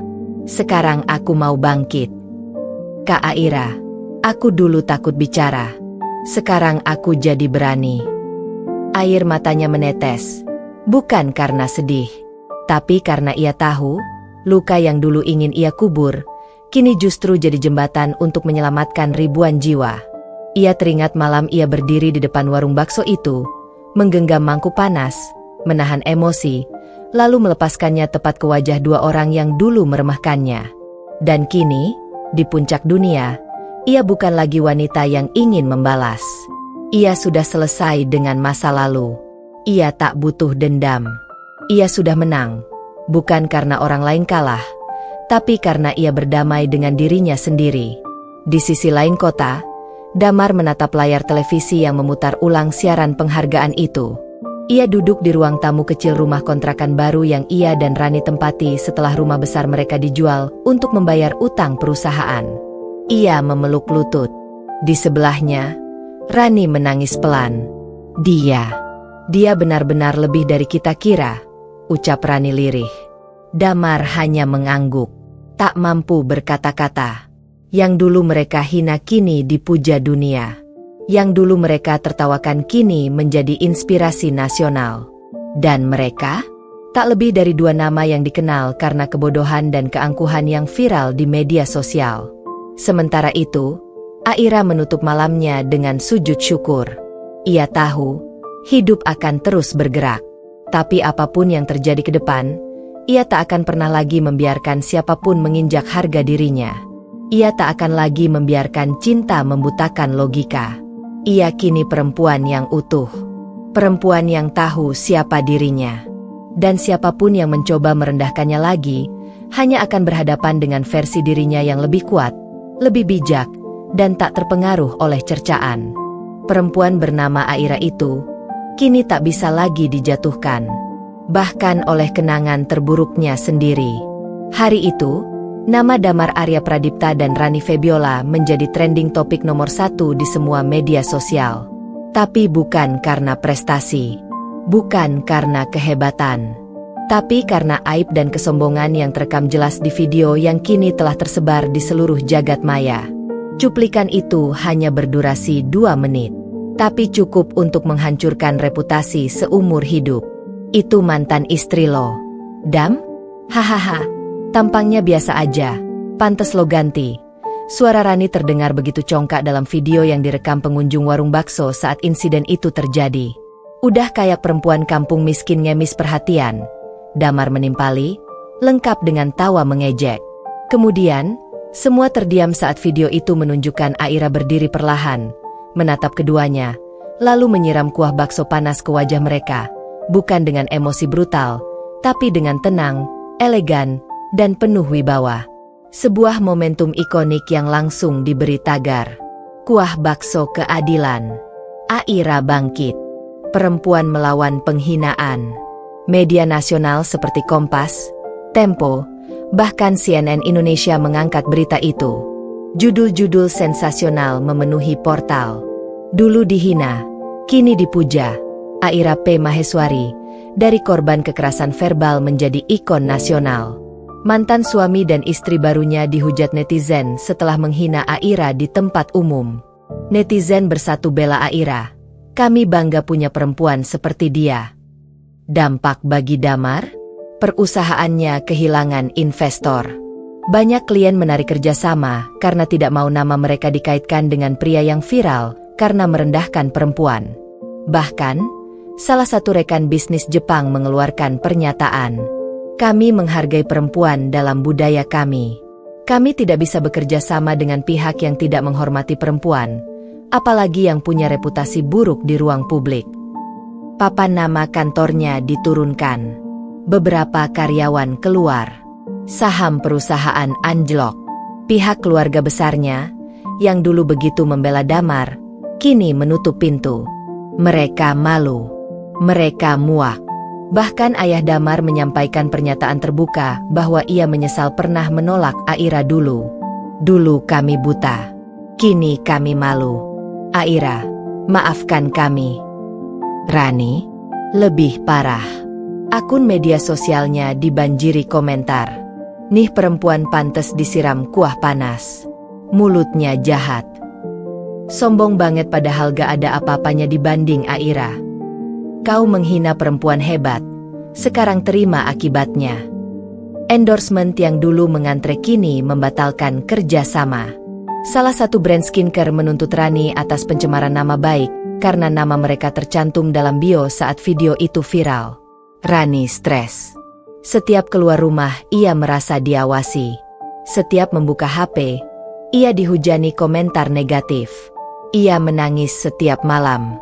Hubungan rumah tangganya mulai goyah karena Damar ikut menyalahkannya. Gara-gara lo, hidup gue hancur. Lo yang mulai hina dia di tempat umum. Gue? Bukankah lo yang ketawa dan ngatain dia juga? Jangan lempar kesalahan ke gue. Mulut lo yang bikin kita di ujung jurang. Pertengkaran terjadi hampir setiap malam. Rani mengalami depresi. Ia tak lagi mau keluar rumah. Ia menghapus semua media sosial. Bahkan ibunya sendiri berkata, "Kamu itu bikin malu keluarga." Si Aira itu sekarang dihormati semua orang. Kamu? Dihujat. Harusnya kamu belajar malu. Sementara Aira, ia sibuk menghadiri undangan seminar, menjadi narasumber di berbagai talkshow nasional, bahkan didaulat menjadi duta pemberdayaan perempuan oleh kementerian. Ia tak membalas Damar dan Rani satu kata pun. Tidak mengejek, tidak menyindir. Karena diamnya Aira lebih memekakan telinga daripada kata-kata dendam. Ia tahu, kemenangan sejati adalah ketika orang yang menyakitimu menyesal karena kehilanganmu, bukan karena kamu balas dendam, tapi karena kamu bersinar terlalu terang hingga membuat mereka tak kuat menatap. Satu malam di rumah kontrakan Rani dan Damar. Hujan turun deras. Damar duduk sendiri di ruang tamu gelap. Rani mengurung diri. Ponsel Damar memutar video Aira yang berbicara di forum internasional. Perempuan tidak butuh izin siapapun untuk berani bangkit. Kita cukup tahu nilai diri dan memutuskan untuk tidak tinggal di tempat yang tidak menghargai kita. Damar meneteskan air mata. Terlambat. Terlalu terlambat. Aira bukan lagi miliknya. Bukan perempuan yang bisa ia pijak-pijak. Ia adalah bintang yang sudah melampaui jangkauannya. Dan dirinya? Tinggal bayangan masa lalu yang kini hidup dalam penyesalan tak berujung. Malam itu sunyi. Rani tertidur di dalam kamar setelah histeri sepanjang hari karena dihujat di akun medsosnya. Sedangkan Damar terduduk di lantai ruang tamu, masih dengan laptop terbuka di hadapannya. Matanya sembab. Pipinya basah oleh sisa air mata. Tangannya bergetar saat menekan tombol-tombol keyboard. Ia menulis bukan lagi sebagai pria arogan yang pernah menertawakan wanita yang dulu ia ceraikan, tapi sebagai manusia rapuh yang akhirnya sadar bahwa dosa tak selalu dibalas dengan karma cepat. Tapi saat datang, rasanya bisa melumat habis harga diri hingga tak bersisa. Ia menarik napas dalam, lalu mengetik satu persatu kata yang keluar dari hatinya. Untuk pertama kalinya. Judul, untuk Aira, perempuan yang dulu aku rendahkan. Aku tahu, surat ini mungkin tidak akan pernah cukup untuk menebus semua kesalahan yang pernah aku lakukan padamu. Aku juga tahu, maafku mungkin hanya akan kau anggap angin lalu. Dan itu hakmu. Tapi hari ini, aku menulis sebagai seorang laki-laki yang akhirnya tahu arti kehilangan. Bukan kehilangan barang, bukan kehilangan status, tapi kehilangan seseorang yang seharusnya dulu aku perjuangkan. Aku hormati, aku jaga, bukan malah aku caci, aku campakan, dan aku hancurkan dengan kata-kata yang bahkan sekarang membuatku jijik pada diriku sendiri. Aira, waktu itu aku merasa lebih tinggi darimu. Aku pikir aku bisa dapat wanita yang lebih baik, lebih bisa kupamerkan. Ternyata aku buta. Ternyata aku dungu. Karena aku kehilangan permata yang sebenar-benarnya bersinar saat aku sibuk mengejar kaca imitasi yang kini bahkan menghancurkan hidupku. Aku lihat videomu saat kau menjadi pembicara di forum internasional. Aku baca semua pujian orang terhadapmu. Dan aku hanya bisa menunduk. Aku malu. Bukan karena kau sukses, tapi karena dulu, aku adalah orang yang paling membuatmu merasa kecil. Padahal kini semua orang melihat besarnya jiwamu. Terima kasih karena dulu kamu pernah mencintaiku. Maaf karena aku menyia-nyiakan cinta itu. Dan jika waktu bisa diputar, aku akan memilih untuk tidak melukai kamu satu detik pun. Tapi sayangnya, waktu tak pernah bisa ditarik mundur. Yang tersisa hanyalah sesal. Kau hebat, Aira. Jangan pernah berhenti bersinar. Dari laki-laki yang dulu kamu cintai, tapi kini tak pantas menyebut namamu. Damar Arya Pradipta. Ia mengunggah surat itu ke media sosialnya, lengkap dengan caption, "Aku hanya ingin jujur. Tak berharap dimaafkan, hanya ingin dia tahu aku menyesal seumur hidup." Dan malam itu, surat itu viral. Dalam waktu 4 jam, unggahan itu dibagikan lebih dari 80.000 kali. Kolom komentar penuh dengan berbagai reaksi. Laki-laki kayak gini baru sadar setelah dunia nyungkurin dia. Maafmu bagus, tapi Aira gak butuh itu. Dia udah menang tanpa harus lihat ke belakang. Semoga ini bukan drama klarifikasi aja, tapi benar-benar penyesalan. Aira menang karena dia gak pernah balas dengan hinaan, tapi dengan pencapaian. Dan yang paling menyakitkan untuk Damar adalah Aira tidak membalas, tidak menyukai, tidak mengomentari, tidak memberi reaksi sama sekali. Ia membiarkan dunia membaca surat itu, tapi ia sendiri melangkah lebih jauh. Ia tidak menengok masa lalu. Ia sudah jauh di atas, dan Damar hanya tinggal sebagai batu yang ia tinggalkan di dasar jurang. Sementara itu, di dalam ruang kerjanya yang hangat, Aira menatap layar laptop yang memperlihatkan undangan resmi untuk hadir di Forum Wanita ASEAN sebagai keynote speaker. Ia tersenyum kecil, lalu menutup layar laptopnya. Di sampingnya, ada pria gagah yang sedang menyeduhkan teh untuknya. "Kamu siap?" tanya pria itu, suaminya yang sekarang, Farhan, seorang dosen dan aktivis sosial yang selalu mendukung Aira sejak hari pertama mereka bertemu. Aira tersenyum, menatapnya lembut. "Sudah dari lama, aku siap." "Kamu luar biasa, Ra." "Bukan aku. Tapi luka yang dulu mereka beri justru membuat aku lebih kuat." Dan di tengah malam yang sunyi itu, tanpa rasa dendam di hati, Aira mendoakan Damar dan Rani, bukan untuk kebahagiaan, tapi untuk pelajaran hidup yang mendewasakan mereka. Karena untuk Aira, kemenangan terbaik bukan saat membalas keburukan dengan kejahatan, melainkan saat berdiri di atas reruntuhan yang mereka buat dan menjadikan puing-puing itu sebagai tangga menuju kemuliaan.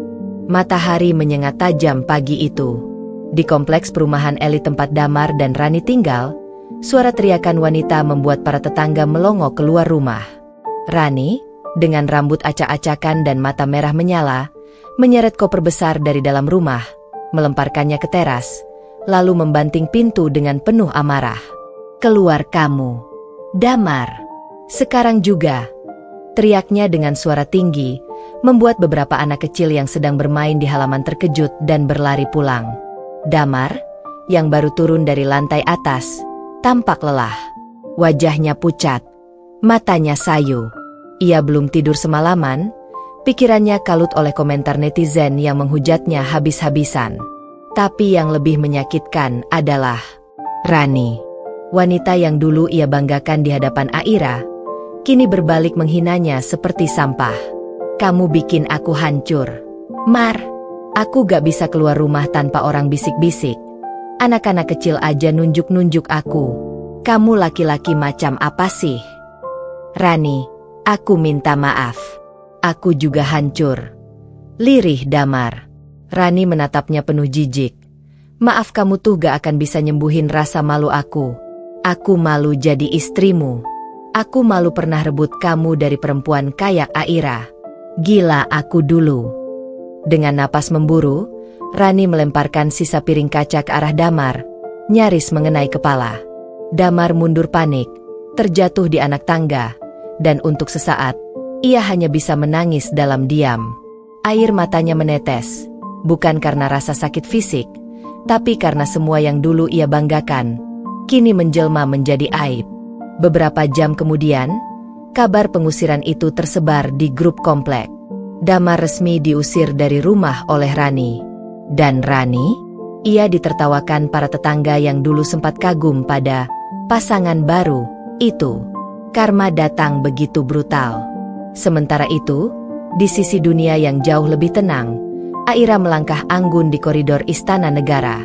Ia mengenakan kebaya putih gading modern yang memesona, rambutnya disanggul rapi, dan raut wajahnya memancarkan wibawa dan keanggunan luar biasa. Ia diundang langsung oleh Presiden Republik Indonesia sebagai salah satu penerima penghargaan Perempuan Inspiratif Nasional, berkat dedikasinya dalam memberdayakan para janda, korban KDRT, dan ibu tunggal di seluruh Indonesia melalui yayasan yang ia dirikan. Di ruang istana yang megah itu, Aira berdiri di panggung, menerima piagam dari Presiden. Para menteri, pejabat, tokoh negara, bahkan media internasional hadir menyaksikan. Saudari Aira adalah contoh bahwa perempuan Indonesia bukan hanya pilar keluarga, tetapi juga pilar bangsa.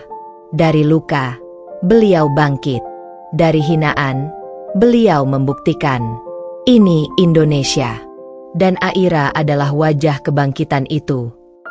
Tepuk tangan menggema. Kamera menyorot wajah Aira yang berkaca-kaca. Sore itu, foto Aira berdampingan dengan Presiden viral di seluruh media nasional dan internasional. Caption di berbagai portal berita mengangkat judul, "Dulu disiram kuah bakso oleh mantan istri, kini jadi simbol wanita tangguh." Damar dan Rani diminta klarifikasi atas postingan viral. Damar membaca berita itu di ponsel butut milik adiknya. Ia kini tinggal di rumah orang tuanya, yang sempit dan jauh dari suasana elit tempat ia dulu pamerkan kebahagiaannya. Ia menangis lagi. Sementara Rani dikabarkan sudah kembali ke rumah ibunya, tidak sanggup menerima tekanan mental dari publik. Akunnya dibanjiri DM ancaman, ejekan, dan permintaan agar ia meminta maaf langsung ke Aira. Malam itu, untuk pertama kalinya, Damar menyalakan TV dan melihat Aira berbicara di acara talk show nasional. Saya tidak punya dendam.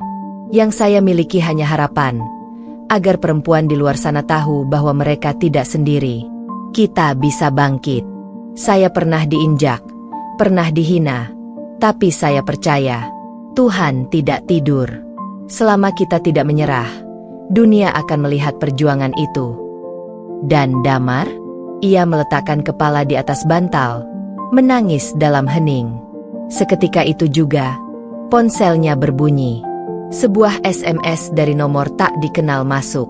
Maafku bukan untuk kamu bahagia, tapi agar aku damai. Jangan ganggu hidupku lagi. Aira. Hari Senin pagi yang biasanya sibuk, kini terasa sepi dan mencekam di kantor tempat Damar dulu bekerja. Ia berdiri di lobi gedung dengan wajah muram, tangan gemetar memegang map lamaran kerja. Bukan sebagai bos seperti dulu, tapi sebagai pelamar. Ya. Setelah viralnya video penyiraman kuah bakso dan kehancuran reputasinya sebagai mantan suami toksik yang selingkuh, perusahaan tempat ia bekerja sebelumnya memutuskan untuk memecatnya dengan tidak hormat. Namanya masuk daftar merah internal perusahaan sebagai individu bermasalah. Reputasinya hancur total. Tak ada yang mau menampungnya. Ia mencoba ke perusahaan saudaranya yang lain. Tapi begitu nama Damar Ardiansyah tertulis di form lamaran, HRD langsung mengenalinya. Maaf, Pak. Kami sedang tidak membuka lowongan yang sesuai dengan kualifikasi Anda, ucap staf HRD itu dingin, padahal 5 menit sebelumnya mengaku sedang mencari posisi manajerial. Damar hanya mengangguk pelan. Ia tahu itu bukan karena posisi, melainkan karena namanya. Namanya sudah seperti penyakit. Dicemooh, dihindari, diblokir bahkan oleh grup alumni kampus. Sementara itu, Rani juga mengalami nasib serupa. Ia mengirimkan email penawaran kerjasama untuk endorse kosmetik kepada beberapa brand terkenal. Tapi satu persatu membalas dengan pernyataan penolakan. Bahkan salah satu brand besar menulis, "Maaf, kami tidak ingin dikaitkan dengan figur yang tengah menuai kontroversi negatif dan kebencian publik. Kami mendukung kampanye bersama perempuan bangkit." Rani mengamuk. Ia meremas ponsel dengan marah, menendang meja rias hingga jatuh dan pecah. Followersnya turun drastis. Endorse berhenti total. Komentar di setiap unggahannya dipenuhi emoji muntah dan cacian. Pantes aja ngerebut suami orang. Mukanya kayak gak tahu malu. Jangan-jangan kamu sirik karena sekarang Aira lebih sukses dan cantik. Sombong, padahal cuma jadi penghibur bayaran. Malam itu, Rani menutup akun media sosialnya. Tapi terlambat.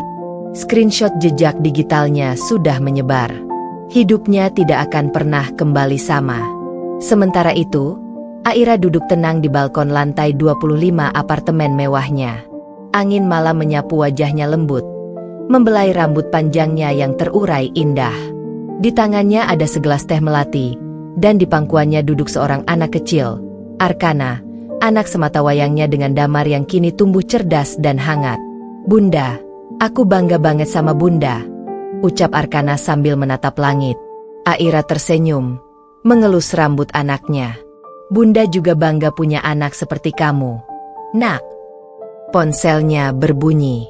Sebuah pesan masuk dari Kementerian Pemberdayaan Perempuan dan Perlindungan Anak. "Selamat, Ibu Aira. Berdasarkan keputusan bersama sejumlah kementerian dan lembaga negara, Ibu telah ditetapkan sebagai salah satu tokoh nasional inspiratif 2025 yang akan diabadikan dalam buku pendidikan karakter untuk siswa sekolah dasar dan menengah. Mohon persetujuan dan jadwal pertemuan dengan tim dokumentasi." Aira menahan napas. Dadanya bergetar haru. Semua air mata, luka, pengkhianatan, dan kehinaan yang pernah ia telan kini terbayar. Ia bukan lagi wanita yang diremehkan karena memilih bertahan dalam pernikahan yang toksik. Ia kini menjadi lambang kekuatan. Besok paginya, berita kembali viral. Dulunya diselingkuhi dan dihina di kedai bakso, kini namanya tercatat di buku sejarah. Aira, pahlawan perempuan modern Indonesia. Damar, terlilit utang dan gagal dapat kerja. Rani, ternyata dulunya model freelance di karaoke malam. Sementara di sudut kota yang muram, Damar termenung di halte, menunggu angkutan umum dengan jas kumal dan wajah penuh kelelahan. Ia membaca artikel berita yang menyebut namanya dengan nada memalukan. Ia memejamkan mata, menyesal. Tapi waktu tidak bisa diulang. Dan sayangnya, penyesalan tidak pernah cukup untuk membayar dosa-dosa yang dulu ia remehkan. Pagi itu, halaman kantor Kementerian Pemberdayaan Perempuan dan Perlindungan Anak dipenuhi media. Kamera, mikrofon, dan puluhan jurnalis berdiri di belakang garis pembatas, menanti satu nama yang kini menjadi ikon perempuan Indonesia, Aira Nirmala. Sementara itu, di sisi lain, sebuah undangan viral telah menyebar. Forum Nasional Penghormatan Perempuan Keadilan Sosial, bangkit dari luka, menolak diam. Narasumber utama, Aira Nirmala. Lokasi, Balai Kartini, Jakarta. Disiarkan langsung di 10 stasiun TV nasional dan platform digital. Aira mengenakan kebaya putih tulang dengan sanggul elegan. Riasannya lembut tapi menonjolkan sorot mata yang tegas. Ia berjalan mantap ke podium, disambut tepuk tangan ribuan hadirin, termasuk aktivis, tokoh nasional, mahasiswa, dan korban kekerasan rumah tangga dari seluruh Indonesia. Selamat pagi. Hari ini bukan tentang saya. Hari ini tentang kita semua, perempuan yang selama ini dipaksa diam, dikhianati, dilukai, dan dianggap tak punya suara. Suara Aira menggema di ruang besar itu. Banyak mata mulai berkaca-kaca. Ia tak menitikkan air mata, justru ketegasan dan keberaniannya yang menyentuh. Saya pernah dikhianati oleh pria yang dulu saya panggil suami. Dilecehkan oleh wanita yang pernah saya bantu. Dihina di depan umum oleh 2 orang yang tak tahu malu. Tapi hari ini, saya berdiri di sini. Karena saya tidak lagi korban. Saya adalah pejuang. Hadirin berdiri. Tepuk tangan panjang bergemuruh. Di layar raksasa, muncul potongan klip video penyiraman kuah bakso, yang kini jadi simbol perlawanan perempuan terhadap penghinaan dan kekerasan simbolik. Adegan itu diubah jadi karya seni, mural, bahkan puisi-puisi yang viral di berbagai komunitas sastra. Sementara itu, di luar sana, Damar dan Rani menjadi bulan-bulanan publik. Di media sosial, muncul tagar, "Karma itu nyata. Kuah bakso menyelamatkan. Dukung Aira. Hukum pengkhianatan sosial." Damar duduk lesu di sebuah kafe kecil yang sepi, menatap layar ponselnya dengan wajah tertunduk. Ia membaca unggahan opini dari psikolog nasional. Pengkhianatan bukan hanya soal pasangan, tapi soal nilai dan moral. Damar dan Rani bukan hanya menyakiti Aira, tapi menyakiti martabat perempuan Indonesia. Dr. Ayu Retnowati, psikolog klinis. Rani yang duduk di seberangnya menahan tangis. Riasan matanya luntur. Semua orang membenci kita. Dam. Bahkan keluargaku memblokir aku. Damar hanya tertawa miris. Kita pikir bisa bahagia di atas penderitaan orang. Ternyata kita cuma bahan lelucon di dunia. Yang lebih mengejutkan, surat permintaan damai yang dikirimkan Damar melalui kuasa hukum ditolak mentah-mentah oleh Aira. Saya tidak butuh maaf dari 2 orang yang dulu menertawakan luka saya. Biarkan hukum sosial berjalan. Saya tidak ingin membalas. Saya ingin memberi pelajaran. Aira Nirmala, kutipan wawancara eksklusif. Di forum publik hari itu, setelah Aira selesai bicara, puluhan perempuan bangkit dan menceritakan pengalaman mereka. Ada yang menangis. Ada yang memeluk Aira. Ada yang membawa lukisan wajah Aira dengan tulisan, "Pahlawan kami." Dan malam itu, publik Indonesia menyaksikan salah satu momen paling emosional. Anugerah Perempuan Perubahan diberikan oleh Presiden langsung kepada Aira dengan kutipan, "Dari semangkuk kuah bakso, Kita belajar bahwa harga diri perempuan tidak bisa diremehkan. Terima kasih, Ibu Aira, telah membangunkan bangsa ini dari ketidaksadaran. Damar dan Rani, mereka kini berpindah-pindah tempat. Tak bisa tinggal lama di satu lokasi karena tekanan sosial. Pekerjaan tak ada. Teman menjauh. Nama menjadi simbol aib. Mereka dihukum tanpa harus masuk penjara, karena pengadilan moral jauh lebih kejam dari pengadilan negara. Sementara Aira, ia semakin naik. Ia akan mengisi seminar di berbagai universitas, membuat yayasan pemberdayaan perempuan, dan menjadi simbol keberanian sejati. Malam itu, di sebuah apartemen muram di bilangan Jakarta Selatan, Damar melemparkan ponselnya ke sofa dengan napas memburu. Ia baru saja menerima kabar dari salah satu koleganya. Semua proyeknya dibatalkan. Namanya masuk daftar hitam di kalangan pebisnis, karena dianggap tidak berintegritas secara moral. "Ini semua salah kamu," teriaknya, menatap Rani yang duduk di lantai dengan mata sembab. "Andai saja kamu nggak bikin drama di kedai itu. Kalau kamu bisa jaga mulut, kita nggak akan sejauh ini dibenci." Rani bangkit berdiri. Rambutnya acak-acakan. Matanya sayu. "Aku. Kamu pikir semua ini cuma salah aku? Kamu juga menghina Aira di depan umum. Kamu pikir kamu suci? Jangan munafik. Dam. Aku kehilangan semua. Reputasi, kerjaan, teman-teman. Bahkan ibuku nggak mau bicara lagi sama aku." "Selamat datang di kehancuran yang kamu ciptakan sendiri," balas Rani getir. Hening menyergap. Untuk pertama kalinya, mereka saling memandang tanpa cinta. Yang tersisa hanya dendam, penyesalan, dan rasa jijik pada satu sama lain. Rumah tangga mereka yang dibangun di atas pengkhianatan kini hancur di dalam kobaran api amarah dan luka batin yang tak bisa disembuhkan. Dan malam itu, Rani menatap Damar dengan tatapan paling dingin yang pernah ia tunjukkan. "Aku mau cerai." Damar tak menjawab. Ia hanya tertawa kecil. Tawa yang hambar. "Bagus.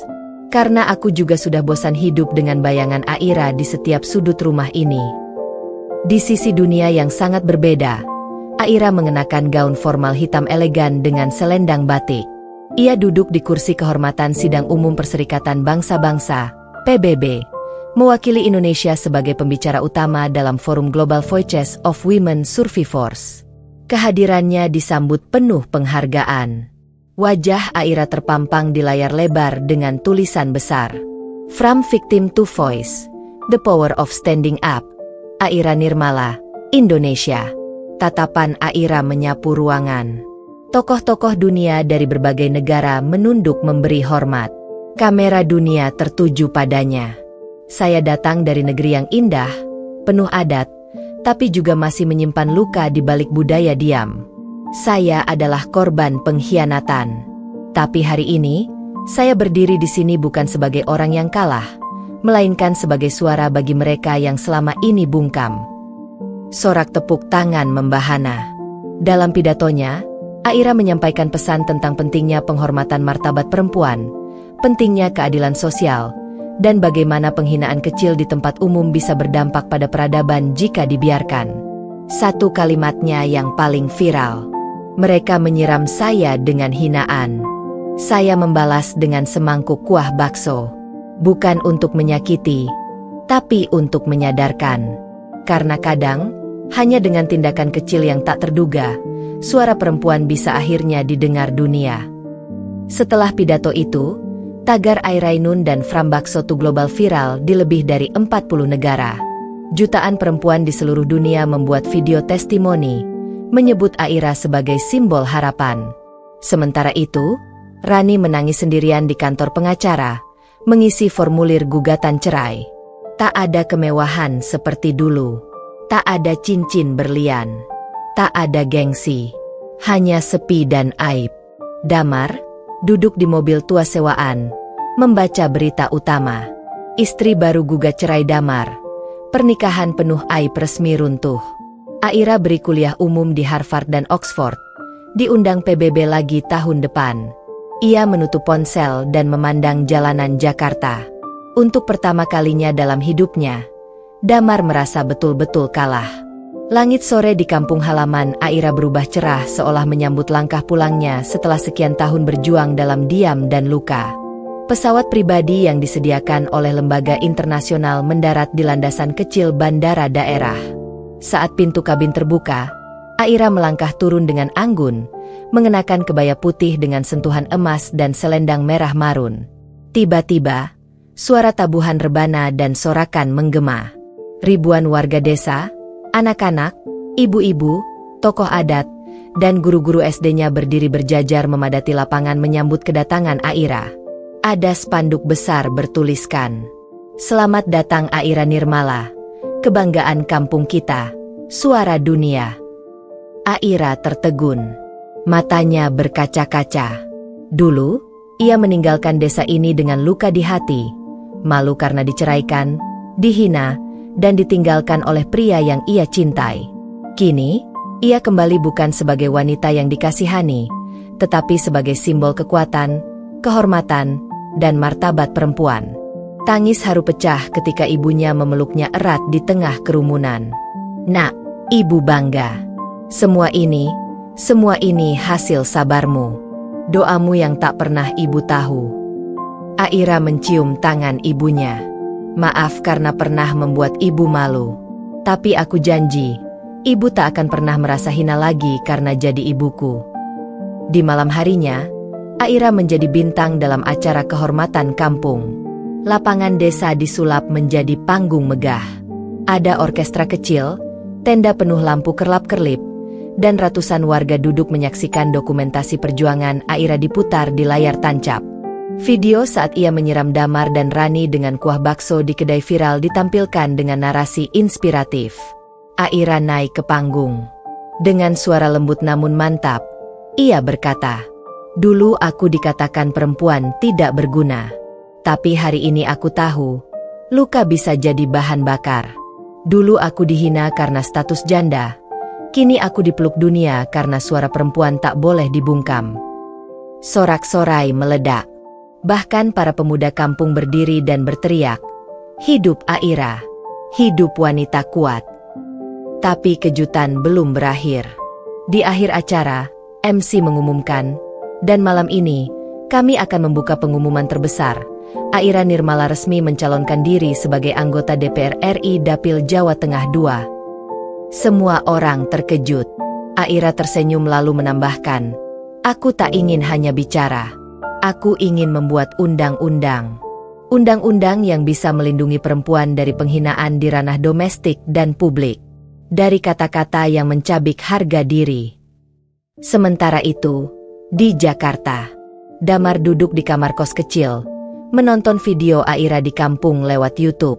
Ia tak lagi mengenakan jam tangan mahal, rambutnya berantakan, dan wajahnya lusuh. Di sebelahnya, meja penuh tagihan. Rani tak tinggal bersamanya lagi. Rumah hasil KPR mereka disita. Kredit mobil gagal bayar. Ia kini hanya bisa menonton dari layar kecil. Wanita yang dulu ia hancurkan kini berdiri di panggung dunia, dicintai, dipuji, dan bahkan hendak memimpin negeri. Tangisnya pecah. Tapi itu bukan tangis rindu.